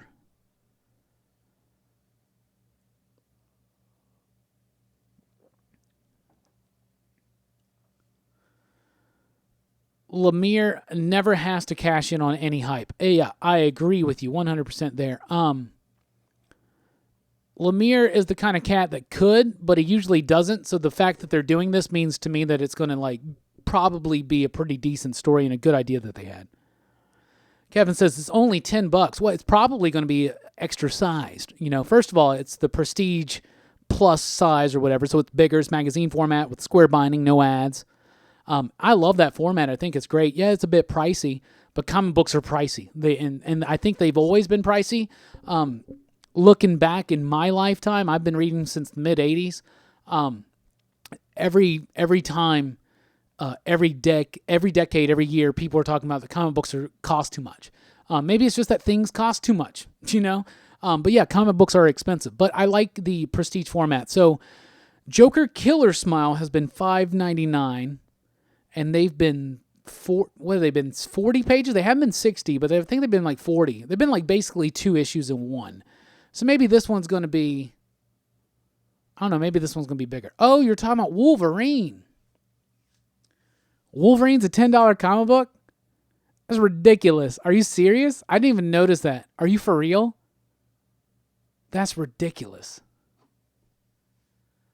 That's ridiculous. Robbie, is your store getting any Bad Idea comics?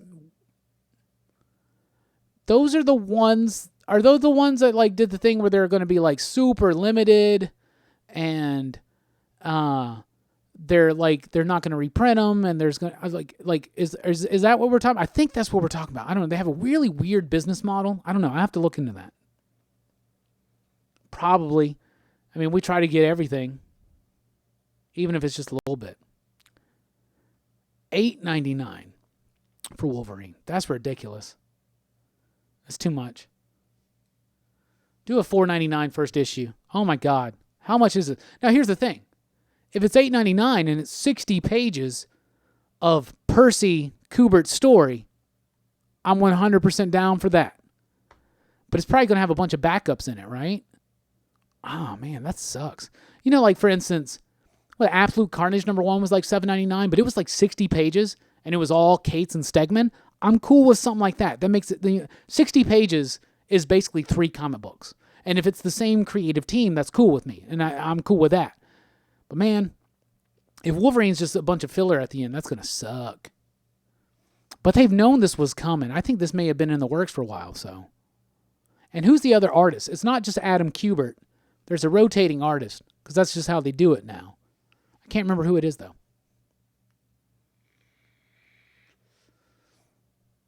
Oh, Daniel, that's totally understandable. Dawn of X, I'm out. Trades only from now on. Yeah, and I would not recommend getting the Dawn of X trades. I would recommend getting the individual trades. X-Force Book 1, Fallen Angels, Excalibur Book 1. But, it's if you want to keep up with all of the X stuff, it just fiscally, it just makes more sense to trade weight some. But I would say X-Force and X-Men are well worth picking up issue to issue. Lionel Yu's work on Wolverine back in the late 90s was so cool. I would like to see him get back to solo Wolverine at some point. That could be cool. His run with it was Warren Ellis that did the Not Dead Yet. That's really good stuff. He was drawing it when Wolverine got his adamantium back around like issue was that 145 with the foil claw cover. Ate that shit up. So yeah.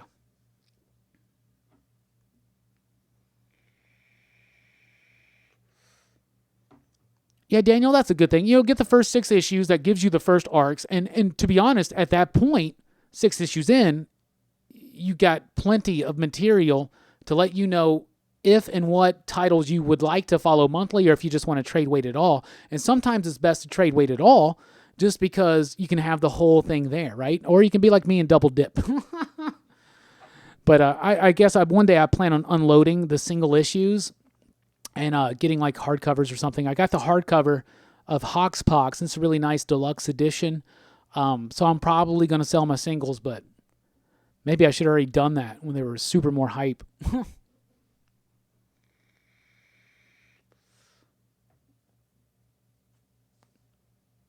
X-Men going to be the only singles now. The rest will be single title trades. That makes a lot of sense, Daniel. Hey, look at Reggie reminding me about the Stranger Things thing. Hell yeah, that's good. Let's see here. Marvel's killing me with these new X-Men #1s. Next month is Magneto, Cable, and Emma Frost, Jean Grey. I hope they're actually worth it. Well, the Magneto one got pushed back. Plus, it's just a one-shot. And so is the Emma Frost, Jean Grey. Those are not ongoing series. It's an ongoing series of specials, right? They're giant-size X-Men. It's going to be like one a month. So there's Emma Frost, Jean Grey, and they're all written by Hickman. So these will be good ones, too. I'm sure they'll collect them all together. But those are good ones to pick up. The Magneto one got delayed a little bit. Nightcrawler's actually going to be before that. Then they're doing a Phantom X one. But those are just one-shots. But it is a continuing series of one-shots. But I think they're going to be pretty important. But yeah, there are a lot of new X-Men books coming out. And in fact, maybe not next week, but the week after, maybe, I don't know, within the next few weeks, I'm going to have Brooks and Jelani here for a live stream. And it's all going to be talking about spoiler-filled X-Men discussion. So be on the lookout for that. That's one of the announcements I had for tonight. So there you go. I just dropped it. So why Easter for Stranger Things? Well, this could probably turn into a little bit of a rant. So yes, I think in hindsight, should have just waited for a big hardcover collection. Yeah. Wenzo, what's up? Marvel's been on a roll. I think they have been as well. Those are giant size. I'm hoping they get collected. They'll get collected, Daniel. Totally. They'll totally get collected. So here's the thing. Stranger Things fans. I came up with this idea like immediately after season 3. So, Stranger Things season 1, and I don't remember the years right now, so someone can look this up and let me know, but I think the first one's set in like 84? Whatever. It doesn't matter. What matters to this conversation is that it's set during Christmas time. Christmas time, okay? The second season is set during Halloween time, right? The third season is set on the 4th of July. That's the main reason why I think so. It's because the next holiday to cover is Easter, right? And so I think that specifically the Duffer Brothers are setting the story of Stranger Things, the structure of it, in such a way that each season not only takes place during and around a separate holiday, but they all thematically tie into that, right? You get what I'm saying? So, like, the first one is Christmas, and you have the idea of the death and burial and resurrection of Will, right? And then the second one is Halloween. And in that one, you have the idea of the resurrection of the dead, talking about the Mind Flayer coming back from the death of the Demi-Goblin, and of course, 11 coming back. And resurrection can tie in possibly into season 4, because it's about Easter, right? So the third one's about 4th of July, independence, freedom. The kids are expressing their freedom, not just against the government and the science base, not just against school and authority figures and parental figures and each other, but also literally in the story, you deal with this stuff. So I think that season 4, so what is it? Is it 83, 84, 85? Is that how it works? So I think the next one's going to be Easter. I'm certain it's Easter, and it may be the last one. I think 5 would be a good number, but if this structure of the holidays and the thematic relevance is actually true and something that's intentionally planned by the Duffer Brothers and company, because more people now have been involved in this story, I would say 4 would be a good number to kind of wrap it up, but there's no way that Netflix is going to let this go. It's like their number, it's like what's keeping them around. So I think it may continue to go, but I definitely think season 4 is going to be Easter themed, and that's why. Each other season takes place on one of the major American holidays, Western holidays, I guess, and thematically ties into it. So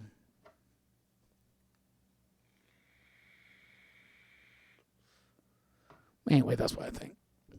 And the reason why I say Christmas would tie into the death, burial, and resurrection of Will would be because of the solstice idea and what Christmas, if you take it back further into time and human civilization, and we're not quite a Teen Dog Shades night tonight, so we can get further into this in a few weeks. But no, the idea that the sun dies and it's kind of set and dead for 3 days and it starts coming back, right? So right now we're in the midst of rebirth, but a rebirth doesn't really happen until around Easter time. So that's a great way. You start with Christmas, you end on Easter. It's kind of tied into that thematic relevance of Christian mythology for the West, if that makes sense.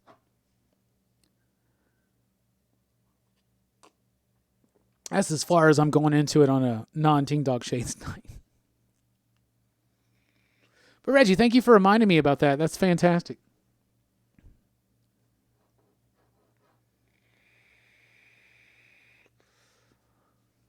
Looking forward to Batman Lex Luthor by Paul Dini in a semi-sequel to World's Finest, and the animated series continues to make. Oh, is that what the story's going to be for Batman The Adventures Continue? Because that's awesome. Because I'll be honest with you. The Batman Superman World's Finest, it was like a 3-episode thing I think they did in the Superman cartoon from WB. But what was I saying? Oh, that World Series animated, it was like 3 episodes, but they put it together as a movie or whatever. That is amazing. And some of the best Superman Batman dynamic character work you're going to get. And to me, the definitive first meeting. I think that's the best one.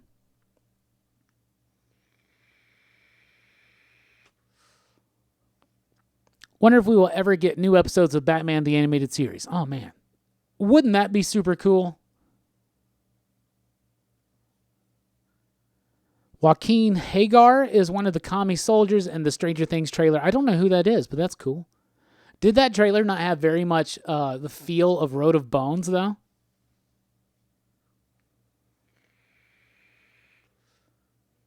Brian, the procession of the equinoxes. Yeah, we could. Yeah.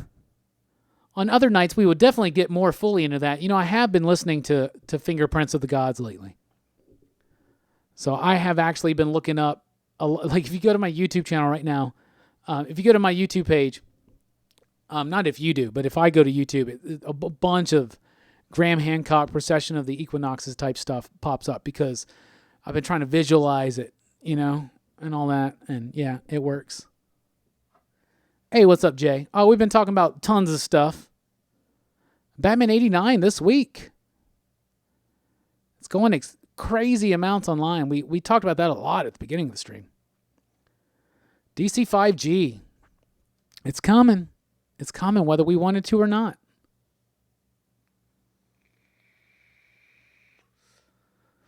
Juke Joint, the book from Image, that's what it is. No, I have no idea what happened. Probably got delayed.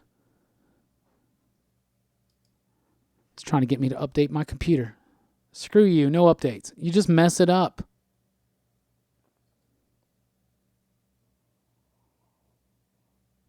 I think the Stranger Things Dark Horse book, Brian, has been okay. But I haven't kept up with it because I definitely am going to trade weight that. And we got him here because me and my lady are both super big fans of Stranger Things. I even got her the novel that they did. She says they're decent, but I haven't really gotten too much into them. Yeah, Bruce, and I'm so far behind on Clone Wars. I need to get caught up, but I started watching His Dark Materials. We just got caught up on Brooklyn Nine-Nine, and holy cow, that's amazing. Looking for a new sitcom to get into, but I hear The Good Place is really good. I know it just recently wrapped up. I hear good things about that, and I'm a big Ted Danson fan. Cheers was my shit back in the day, so. Oh, the Faithless Man from Game of Thrones. I know who you're talking about. Oh, that's really cool. That's really cool. Just started reading book 6 of The Dark Tower now that Watchmen's done. So, looking forward to that. All right, speaking of TV shows that we're watching, so I watched the first episode of Locke Key. Let's sound off right now in a non-spoiler way. And all I have watched is the first episode of Locke Key. Now, I did not like it. I did not like it at all. At all. What? I was so hyped for this. So hype. So sold on this. Locke and Key is one of my absolute favorite comic books. It's one of my favorite horror comic books. It's probably more dark fantasy, but I still love it. It's so amazing.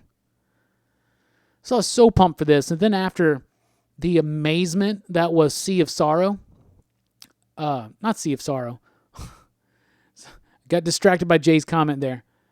Yeah, same creative team of Rotobones. That's going to be amazing. Really excited for that. But because of Umbrella Academy, I was really excited for Locke Key. And man, that first episode did not do it for me whatsoever. Oh my goodness. I'll be honest with you, I thought the first episode sucked. So I'm probably going to continue to watch it, and I wanted to get in there, and I saw some people talking about how they were putting and no spoilers for people that haven't seen it yet, but I'll try to be as spoiler-free as possible here. Too many, first of all, they CW'd it up maybe with a little bit of teen angst, but if you look at Locke & Key, it's filled with it, right? It's about the teenage journey. So that makes sense.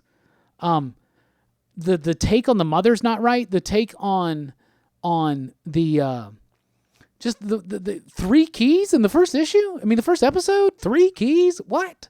No. And they're making keys up. Like, I have no idea what's like. I don't know why they chose to do it this way. Maybe they don't think they're gonna get more than just one season, so maybe they're trying to like get like, I don't know. It's kind of like what I was saying about the Buffy comics early. Too much too soon. And that's what I felt in the first episode of Locke & Key. Like I said, I only seen the first one. So Scarpad's Comic Treks says, yeah, it's a struggle to get through 1 through 4, but it gets better from 5 on. That's unfortunate because we're talking about investing like 4 hours of your life, right? And like, you know, I don't know how old everybody is here, but at my age, you're starting to realize, you know, when you're nearing 40, you're starting to realize what 4 hours is. Do you get what I'm saying? Yeah, Bruce, no ghost key in the first ep, but you get 3 other keys. And they're like building, like Echo, like that stuff like goes so fast and so hard. I don't know. I did not like episode 1. So I'm hoping it gets better. But like Umbrella Academy episode 1, sold so hardcore. This one, no, not at all. Not at all. So I didn't really dig on it too much, to be honest with you. And right now we're talking about Locke & Key. And I'm so pumped for this. And like, I don't know. That first episode was so weak for me. It did not get me excited. I felt like they did way too much too quickly. Making shit up that didn't matter. The characterization was not on for some of the characters, including the mother. And I don't know, like, I don't even think the acting was that great. And the pacing was choppy and clunky.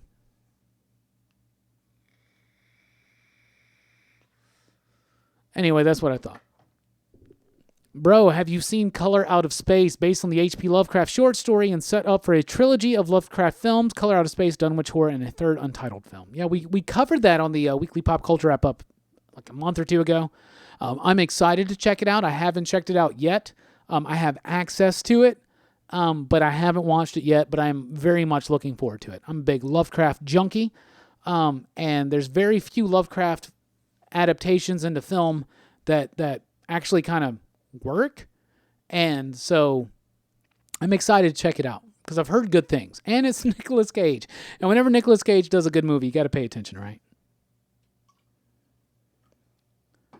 The show went through so many different productions, stops and starts, and then it's been retooled from what was originally pitched to Hulu, FX, Fox. Yeah, I remember back in the day, like there was a pilot that got leaked, and everybody was talking about like how amazing it was. Well, that was not this one. At least not in my estimation. Jay says The Rookie on ABC is solid. Finally watched The Shield from FX. Vic Mackey is something else. I didn't finish The Shield. I thought it was okay. One of my favorite FX shows is a great show that I love is Justified. Justified to me is amazing. Maybe I should rewatch Justified.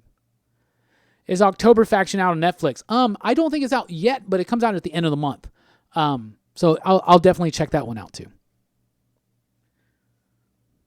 Oh, is it already out? But had heard nothing but bad? Oh, man. Now, I'd never really super got into the llama scene. Okay. I never really got super into October Faction as far as the comic book goes. Steve Niles, but like the trailer seemed kind of generic to me. But the trailer for Locke Key really sold me, and I did not like that first episode. At all. At all. Anyway. Whoop, hit the wrong button. Ignore that. But yeah, anyway, Locke and Key is, I didn't really like the first episode. I'll definitely be checking out more, but it just didn't really do much for me. Brian says he's been watching a show called Counterpart. It's pretty good. Counterpart, what channel or service is that on?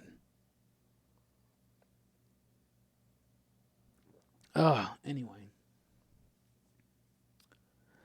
So we're about to get to the question of the week. It's a simple question I have. C3 Comics says he's enjoyed October Faction on Netflix, so it is already out. I got to remember to look that one up. Drew, are you watching? He's probably not. Usually he hollers if he is.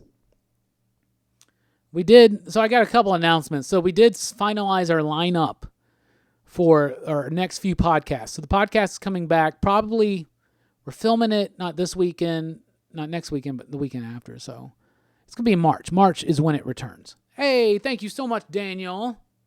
Watch Glow and feel all the things. You know, I've heard good things about Glow, and I'm a wrestling fan to a point.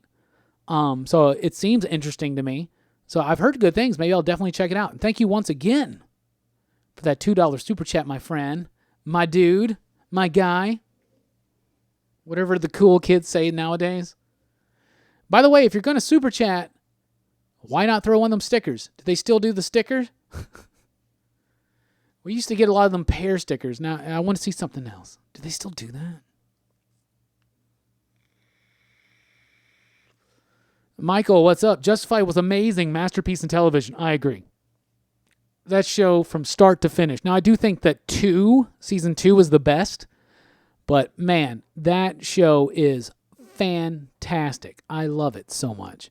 And I'm a big Timothy Olyphant fan, and I'm a big, big supporter of the idea that Timothy Olyphant should be Moon Knight. I'm just saying, Timothy Olyphant as Moon Knight. Think about it. You know, I need to watch the last season of Santa Clarita Diet.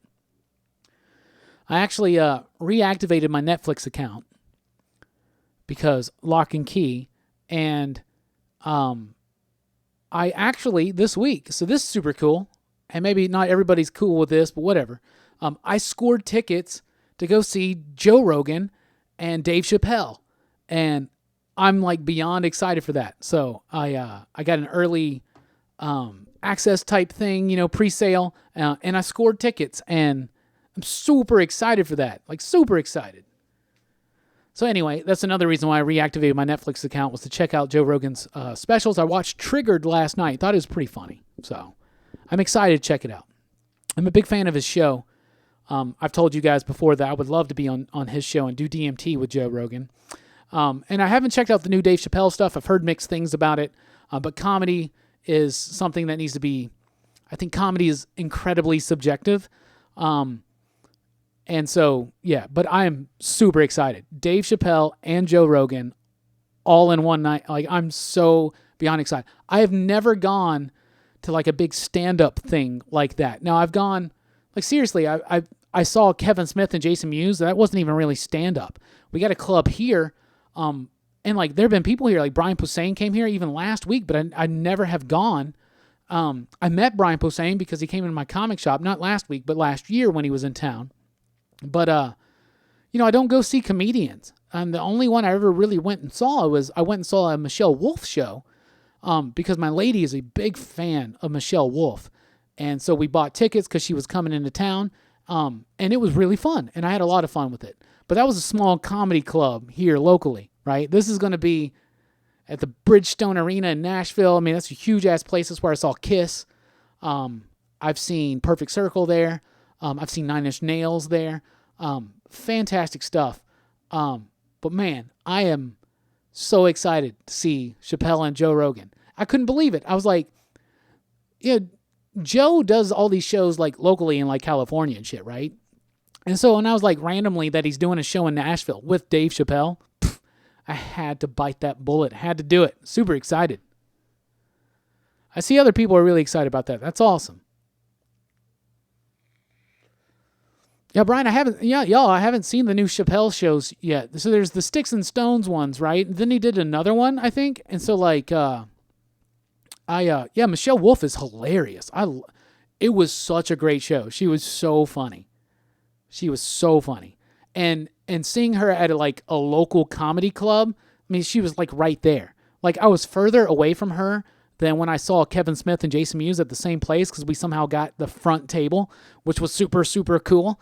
But yeah, man, Michelle Wolf was super fun. So I'm really, really excited to see more comedy. Now, my girlfriend's she's a huge fan of stand-up comedy. And I used to be more of a fan of it when I was like a teenager, but I kind of fell out of it. But it's definitely something I want to get back into checking out. So, yeah.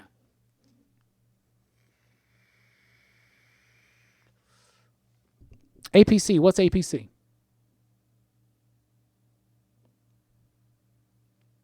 Anyway, so I did watch The Triggered from Joe Rogan. I thought that was pretty funny. And he's got another one on there. I can't remember what it's called. But I plan on watching the Dave Chappelle ones too. Because I haven't seen any of his stuff since the Chappelle show ended. Which I thought was like comedic genius.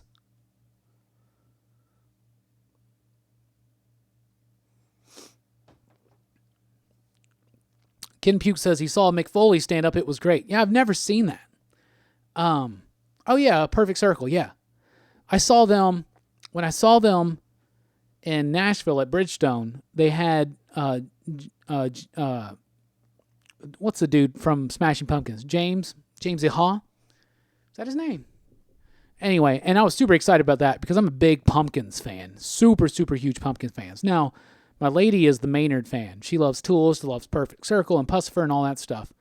Kitten Puke, yeah, she saw that too. Perfect Circle opening for Nine Inch Nails and the Fragile Tour. I think she was there. So I've seen Perfect Circle twice with her, Nine Inch Nails twice, and only once for Tool. I've never seen Pussifer. So I saw him with James Iha, which really, really, like I'm a huge Pumpkins fan, and I've seen the Pumpkins twice, but never with him. So I would like to see them again because now they got 3 out of 4 of the original members. So that's super cool. So the last time I saw Perfect Circle, he wasn't there, and that kind of sucked because to me he was like, that's my idol in that band. But I do think Maynard is amazing, as far as a songwriter and a creative guy, and I think Perfect Circle is really good. And I also really like Tool. So don't like it as much as I love other things or as other people like them, but yeah, really definitely check it out. Now, the only Aziz Ansari stuff I've seen is him on Parks and Rec, which I love him on Parks and Rec. Like I said, I'm not really a big stand-up person, so maybe I need to check out more stand-up. I used to watch a lot in the 90s when like Comedy Central was like new and fresh and it was cool and hip to watch it. I've been wanting to catch some Jimmy Dore stand-up too because I've recently, over the last few months, become a Jimmy Dore fan as well. And mostly because of his YouTube show, which is more political based. But I would like to see his stand-up too. Anyway, it's time for the question of the week. So this question of the week is a very simple one. I asked it on the weekly pop culture wrap-up this morning. No, I haven't watched Master of None yet. I've heard good things about it, though. I've heard really good things about it. I need to check it out. Bill Burr is good. Coffee Breath, I've never, ever watched a Bill Burr stand-up, but I'll definitely check it out. Now that I got 30 days free of Netflix, and I'm just going to go right through what I can. When I was, my big stand-ups that I loved, well, growing up, I loved Eddie Murphy's stand-up. It didn't age so well, but I do like the Eddie Murphy stuff. But I was always a big fan of Eddie Izzard and Louis Black. Those were like two of my favorites. Obviously, I love George Carlin. My first stand-up comic I ever loved was Gallagher. I just ate up Gallagher stuff. It was so much fun to me. The Sledge-O-Matic is so stupid. He came into town lately, but I didn't go. Maybe I should have went. But didn't he say some really off-the-wall racist type stuff lately? I don't know. If you really think about it, you can you can misconstrue anything that somebody said, but maybe he did, like, legitimately say some stuff. But I also don't think that his stand-up was going to, like, affect me the same way as when I was 10 years old. You know what I'm saying? But there is still a dream of me that wants to sit front row at a Gallagher show and wear a poncho and get sprayed with watermelon. It's a weird thing. It's a weird thing. Anyway, Lewis Black and Eddie Izzard were always my favorites, I should say. But there was a time there where, like, stand-up comedy was really getting on my nerves. I hated people like Dane Cook. Just didn't like it. The original Kings of Comedy, that's a stand-up special. God damn it. That's Bernie Mac and Steve Harvey, both in that. Cedric and DL, they do a good job too. But what's up, Wolf? How you doing, buddy? Oh, you saw Sam Kinison, God Tank? That's so amazing. I loved him when I was a kid. I remember him being on Married with Children. But anyway, I used to love him. He's so intense. Yeah, so I guess I need to rediscover my love of stand-up comedy. But I'm not one of those guys that ever thought that I could do that. That seems so freaking hard. Yeah, I did see the Rage Against the Machine tour. Maybe I should get into that. So much. This Joe Rogan, Dave Chappelle thing popped up. Eve 6 doing a 20th anniversary of Horoscope tour. I want to go see that because they're going to be in Atlanta right after my birthday. You know, Andrew Dice Clay. I used to like Andrew Dice Clay when I was younger. I really did. God, I liked a lot of comedians when I was young. Even as a teenager, I thought Norm Macdonald was a really good stand-up comic. But yeah, I need to get more into it. Maybe watching Joe Rogan's show has really kind of got me back into wanting to get into it because I don't know, there's just some really cool comics out there, and I think I've been neglecting them. The Deftones are on tour too, though, Kit and Puke, and they're going to be near us in August. And I've seen the Deftones before, and they are amazing. Y'all, I do not... What's RTJ? What are we talking about? I'm so not getting that right now. I'm going to feel stupid when you let me know.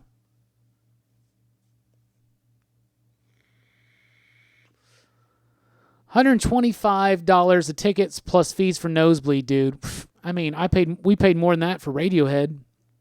Rage is a band I've always wanted to see. I'm glad they're back together. I don't know if it'd be like it was back in the day, but that would be really cool. We were going to go to the Rage Against the Machine Beastie Boys show, and then it wound up getting canceled because Run the Jewels. Okay. Oh, yeah, and not only is it Deftones, it's Gojira, which is super cool. Run the Jewels. Okay. I have no idea what that is. I'm totally out of the loop on that one. I'll look it up. But MCR's doing their thing, right? And I got into MCR, My Chemical Romance. I got into them after they had already ended, right? It was after Danger Days had come out, and I was checking out, the Grant Morrison appearances in the video for Sing and Na Na Na. So I got into Gerard Way's work, and I got into MCR pretty heavy there for a minute, and they were already done, so I never got to check them out. And now they're going on this tour, and what's really cool is that they're in Atlanta, which is right next to me, and ATL, baby. Great place. I love that. I love ATL so much. I love it. I don't want to live there, but I love being able to visit there and have fun like a tourist. It's so much fun to just, get a nice hotel room, get a driver, and act like you're a superstar. Anyway, so what's the saying? Who's going to be? Oh, whatever. I'll remember it in a second. Oh, MCR is going to be there, right? So MCR, they're back. They're doing their thing. And everybody's talking about how tickets have already sold out and it's super, super expensive. Well, they're playing a festival. So it's like $125 for the festival both days. And it won't sell out because it's a festival. So we're very lucky as far as that goes.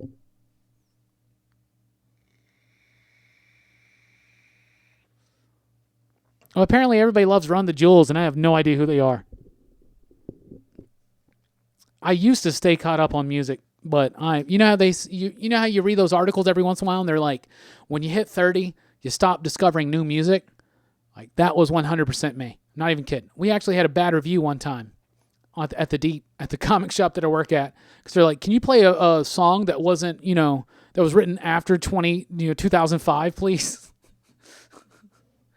It's like, okay. So then I got into big data. Actually, I got into big data because I went and saw Fitness, which has Max Collins from Eve 6, which is one of my favorite 90s bands. Anyway, yeah, I'll check that out. Anyway, the question of the week, simple one. I asked it earlier. They're old guys on it. I have no idea. I'm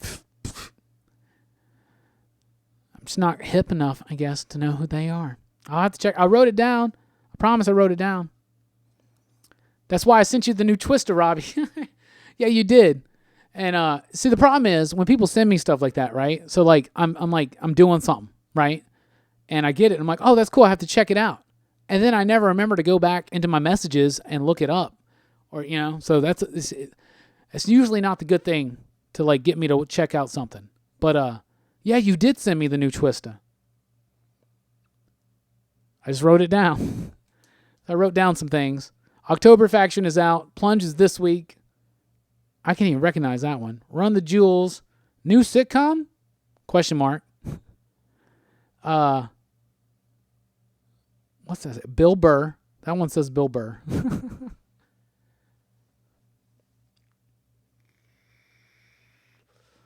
Hey, I'm thankful that I keep up with all these comic books. That's I keep up with all these comic books for y'all. Y'all got to keep up with all the latest good hip hop from me.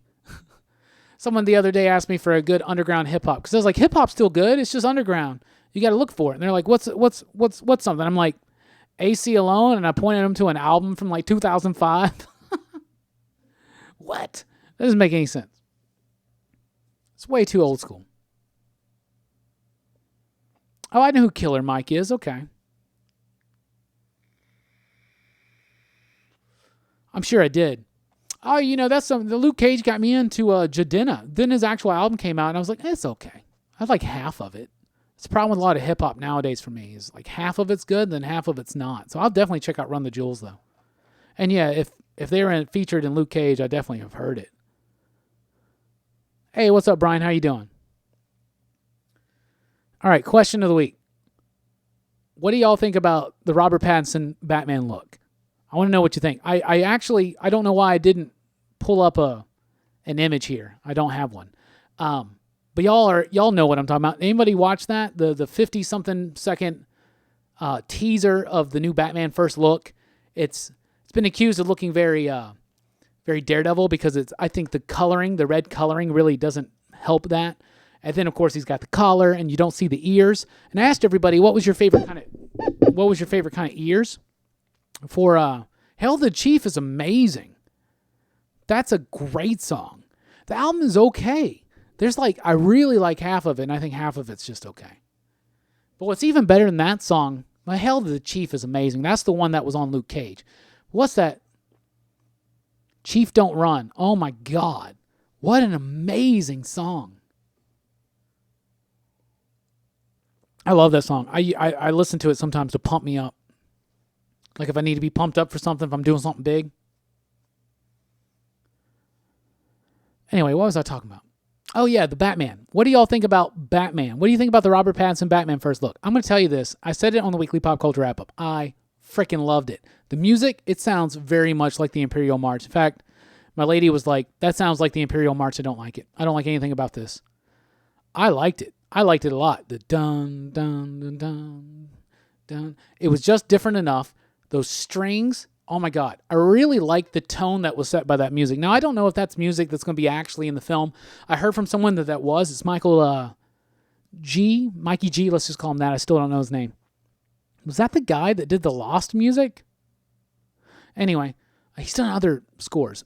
I really liked the tone. Seeing him look up. I don't know. I really like it. I thought it was cool. I thought it looked great. The batarang looks like an actual... it looked like his symbol looks like an actual batarang, which reminds me of Brave and the Bold, right? But I don't know. I thought it was fine. I liked it a lot. Coffee Breath says he's waiting for the ears to pass judgment. Makes sense. Kitten Puke says Daredevil at its finest. Carl, what's up, Carl? Hey, Robbie and Comic Fiends. There was a cool second print of the Black Panther book with an homage to RTJ. Oh, neat.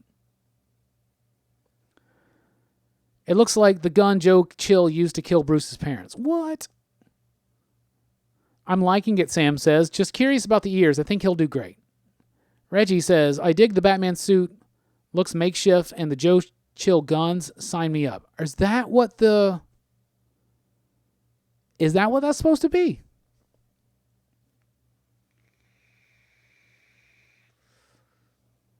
God Tank says, I'm always open for a new Batman. Liked it a lot, Brian says. Can't wait till it comes out. Eddie says, don't like the cow. Kid and Puke says, do you think they're doing the Long Halloween? It would seem like they're leading into it. They got Catwoman. They got possibly Harvey Dent. They got Penguin. They got all these characters in there. Possibly. Those have been the strongest rumors. Have been that it's going to be based on Batman: The Long Halloween. Suit from the collar down looks great. Not sure about the cowl yet. Might need nose to go a little bit lower. Not sure yet. I want to see what the eyes look like too, fully. The red light to me in the trailer is an homage to Batman the Animated Series. Jay, that makes a lot of sense. Barry says he likes the long ears like Sam Keith does. And Kelly Jones. Tim Sale. A lot of Batman artists. I like the short ears. And I think that works better in film, but we'll see what they do. I think this is going to have short ears. The cowl to me looks very Adam Westy. It really does. Adam West had the damn shortest bat ears in cinema.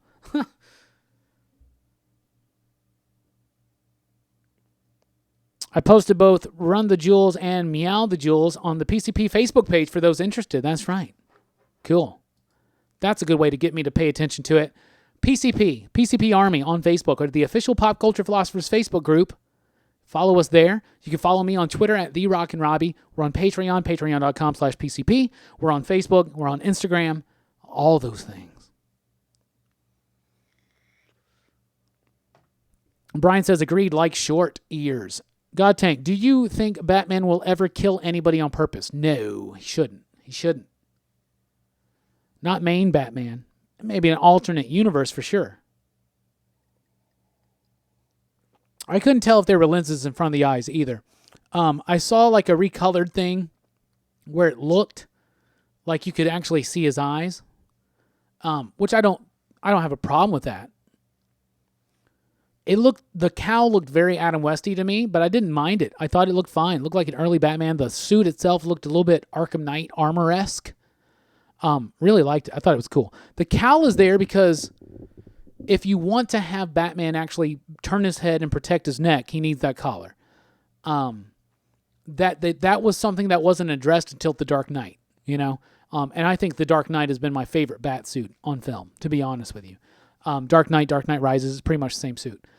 Hey, what's that 1-2 comic talk? How you doing? Do you think they'll do an Azrael movie? Well, to do an Azrael movie, they would have to actually have a bat series last longer than 2 to 3 movies nowadays. You need 4 movies at least to get into that, right? You got to have you got to have at least 2 movies to set up Batman and his world, and then you got to have at least 2 movies to do the whole Nightfall story. But I think it could be done, and I think it could be done very well. But I don't think it could be done very well in one film. But that's just me. All right, everybody, we're nearing the end of the show. That means it's time for show and tell. So that means I'm about to show off my Black Panther number 52. No, it's a Fantastic Four number 52. First appearance of Black Panther. But first, we're going to open up some Fantastic Four figures. I got the Doom stuff set up behind me right there. My Doom 2099 number 1. My Marvel Superheroes Toy Biz Dr. Doom. My Toy Biz Famous Firsts Dr. Doom. And the Secret Wars Dr. Doom on package. It doesn't have a hole in the blister. And the blister is kind of yellow, but still pretty dope Dr. Doom figure, if I have to say. And that's the new Legends one that opened up last week.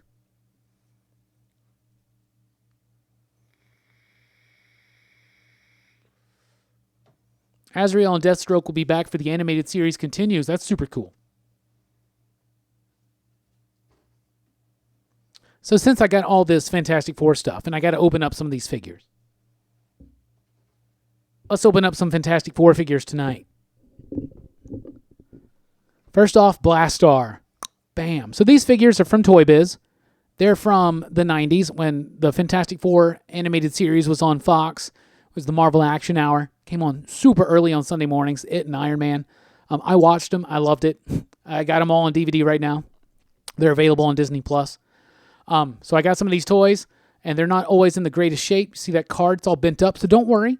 Don't worry. I'm not ruining something here. I'm enjoying it. So let's open up this Blastar.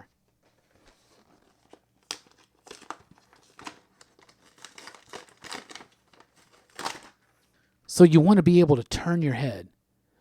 Well, fuck yeah. I want to turn my head. I want to be able to kick. I'm out there on the streets. I got people coming around me. I need to turn my head.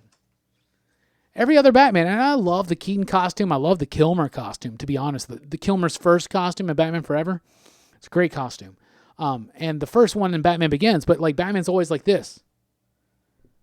Which it does add, there's a moment in Batman Begins where he's like this, and he looks kind of like a panther, like some kind of big cat, like that's going to kill your ass, right? And it looks really cool. So Blastar. Now, I had all these toys when I was a kid. He's going to have these two little they're these blasts. They're going to go in his hands, and you can flick them out. So that's super cool. Whenever you open up an old figure like this, and you revisit your childhood or you check it out for the first time, you always got to be very careful about moving the joints. And he is so grimy feeling. This is the feeling you get on a lot of these old school figures. And that's why I think if you actually want to preserve the figure, sometimes you'll want to open it. But I remember loving this figure, except for I hated the fact that his arms stayed out, didn't have like articulation. But the figure itself is pretty dope. It's a great likeness. Like I said, you'd have these. They don't click in or nothing like that. It's one of those things where you pull it back and you let it forward. Let's do it. You ready? Let's go this way. Blastar from the negative zone. Okay. We'll smell it. Smells fine. It's just so sticky feeling. Yeah. Yeah, get them out of those packages. Free them. Freedom, as God Tank says. Now we're going to open up an Akuma figure. Here's Akuma right there. Yeah, he's got those crazy lashes. He's looks like a backup performer for Kiss. So here's the Akuma figure. Now, what's really cool to me is, as a Fantastic Four fan, I was like in middle school, early high school when this stuff was coming out. And I was like, oh my goodness, a Fantastic Four cartoon in my lifetime. And it was super exciting. And the fact that we had a toy line where I got to get a Blastar figure and an Akuma figure. Where are you ever going to get an Akuma figure? Right here. So let's open it up. I need to get a hold of the Namor from this line because he had the ponytail. I don't have the Namor, but I got more Fantastic Four figures, so we're going to open all these up in the next few weeks. In fact, on that live stream that me, Jelani, and Brooks are going to do, that's all going to be X-Men oriented, we're opening up the entire Wave 1 of X-Force from Toy Biz, except for Strife and Forearm. I don't have those, but I do have them open already. So here's the Akuma figure. Akuma, of course, is a big Atlantis villain, Namor related, Fantastic Four related. He has some kind of like arm punching thing, I think, if I remember right. Yep, there it is. Oh no, he's got a... What is he? What? First of all, an actually really cool figure for Akuma. So let's go ahead and show that off. I think this may be the only Akuma figure that's ever been done. He was introduced pretty early. He was a Kirby Lee character.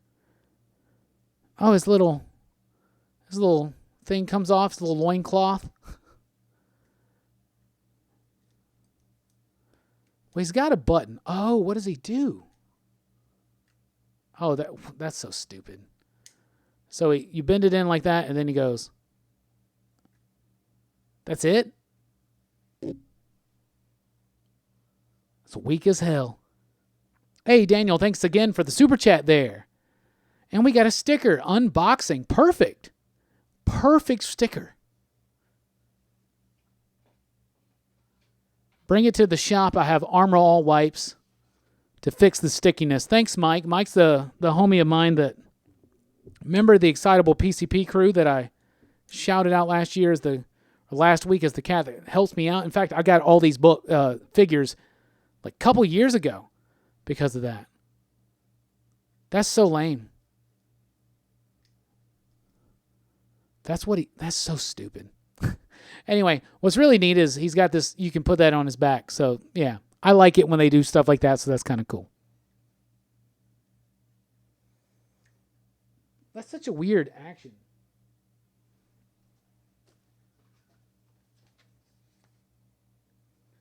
Yeah, locate arm in position, in front of chest, push button on figure's back for arm swinging action. Lame. That's it, though. That's nothing.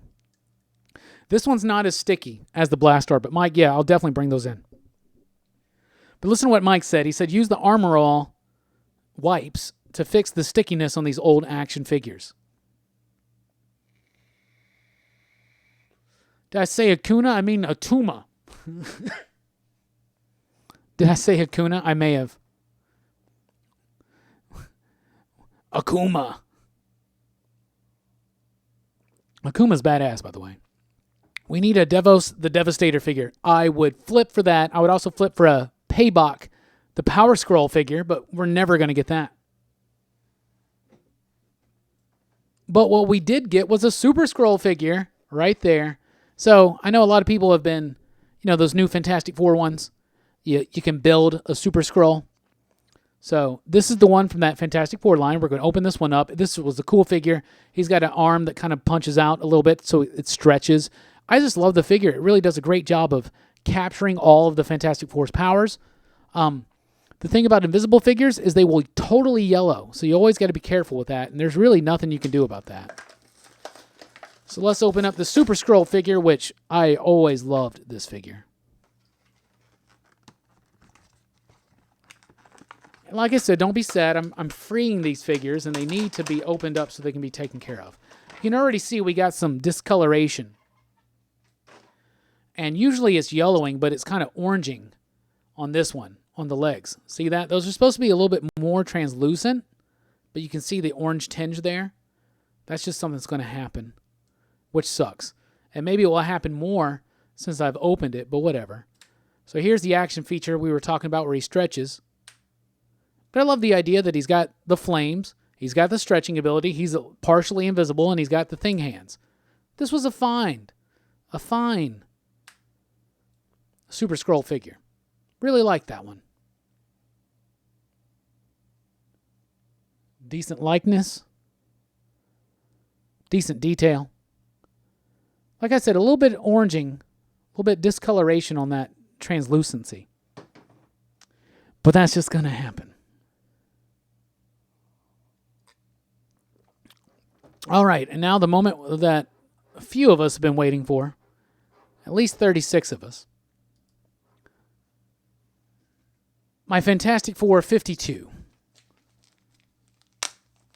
Which, you know me, I don't CGC my books because, this is a Fantastic Four 52, first appearance of Black Panther. And I am totally cool with opening it up. Now, it's a really low grade. It's like a 2.0.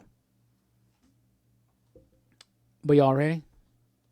There it is right there. Beautiful book. First appearance of Black Panther, Stan Lee, Jack Kirby. There we go. First page.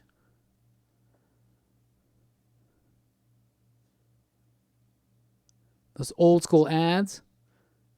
You see a lot of tearing there at the end there. Some discoloration. That's fine. It made it cheaper.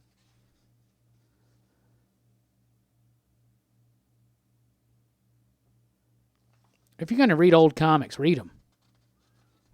Comics aren't meant to be held back in a vacuum sealed plastic case for all eternity. They're meant to be read. Look at that old school ad right there. Love that. It's good stuff.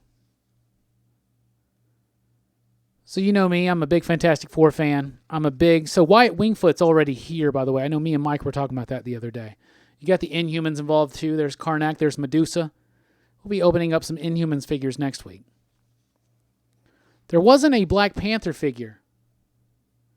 Play 1966 Big League Baseball games. Look at that. Look at the crown on Black Bolt. How dope is that? But yeah, you had Black Panther in an episode of that Fantastic Four animated series, but you didn't really have a figure. Look at this artwork right there, by the way. That's Kirby at his best right there. Now, if you want to smell something. Oh, yeah, that smells like years of nerds. Years of nerddom right there.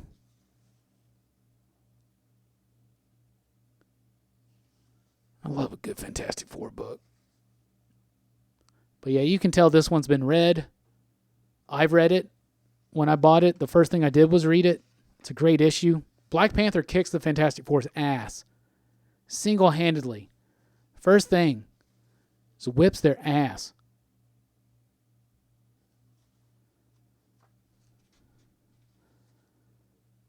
Really good stuff. I guess I'm just going to go through the whole book for you. Pretty dope. I love these old ads.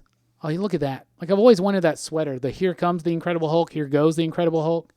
Got the letters page in there. That's always fun. More of it right there. Yep, that's the end of the book.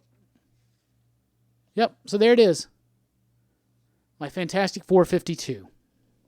I've had this for a while now, but I finally found it again. So I decided to show it off. Now, I know that y'all really wanted to see the Doom 2099, but we'll have to show that on another day. Time to get it back into its home. But yep, there it is. Boom. And like I said, 2.0. Not going to show the price. 2.0. First appearance of Black Panther. Hell yeah. Bam. Anyway, thank you so much for checking that out with me. I'll show another classic Fantastic Four issue next week. Another first appearance. Another big deal one.